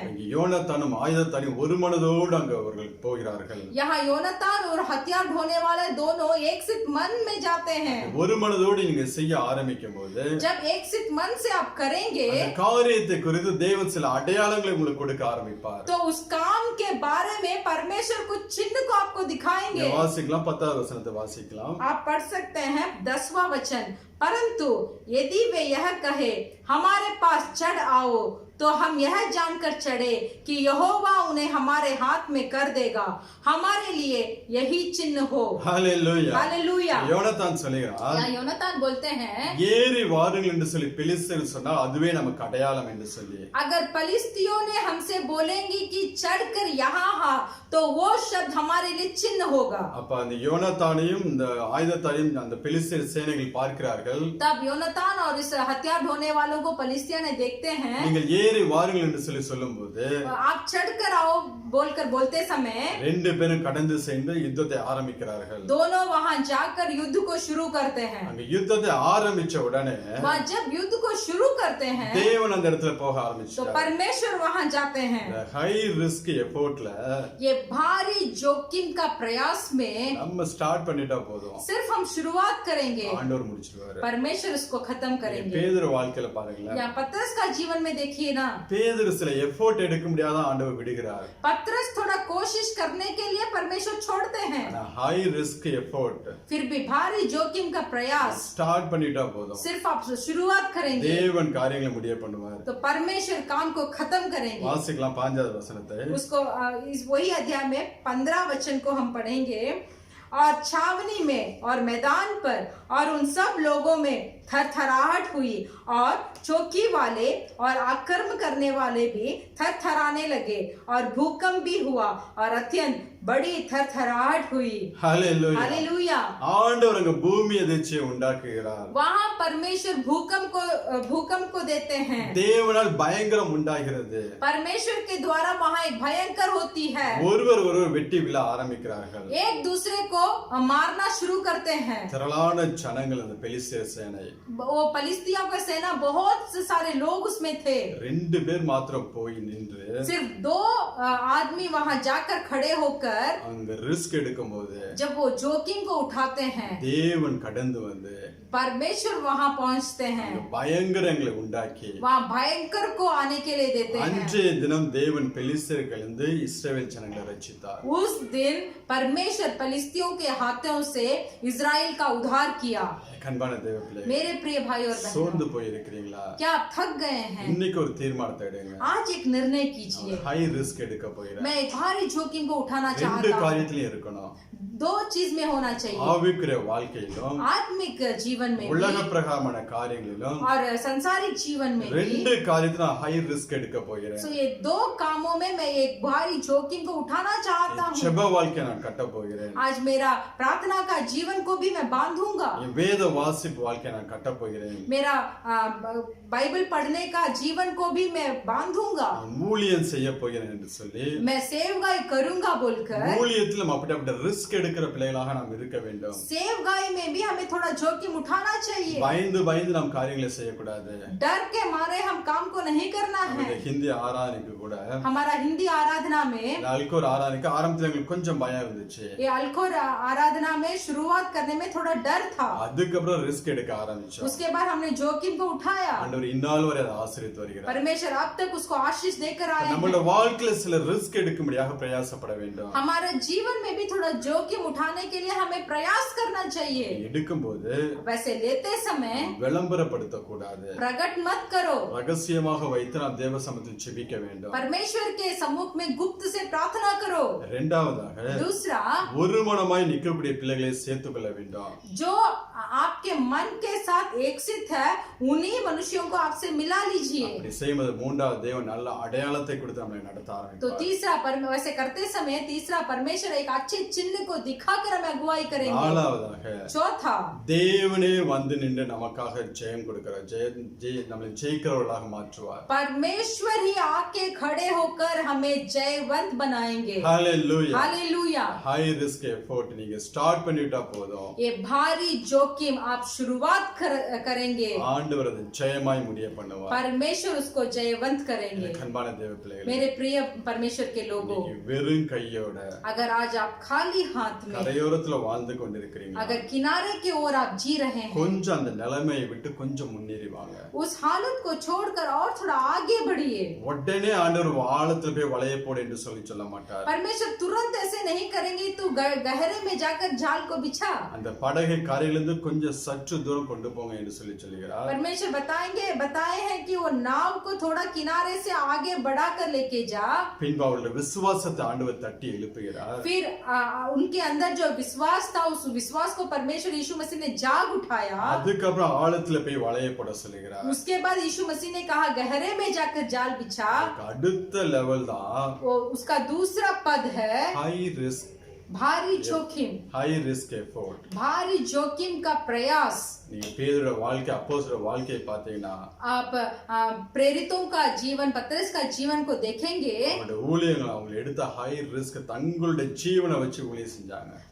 जो सेवगाई उन्होंने यीशु मसीह के लिए किया, अपना जीवन को त्याग देकर उस सेवगाई को किया। தன்னை சிறையில் அடைத்து போட்ட போதிலும் அவர்கள் ஊழியத்தை விடாமல் செய்தார்கள். उन्हें जब जेल में बंदगृह किया गया, तब भी परमेश्वर का सेवगाई उन्होंने किया। அதனால தேவன் அவர்களை கொண்டு பயங்கரமான காரியங்களை செய்தார். इसीलिए परमेश्वर उन्हें लेकर बहुत भयंकर काम को किया।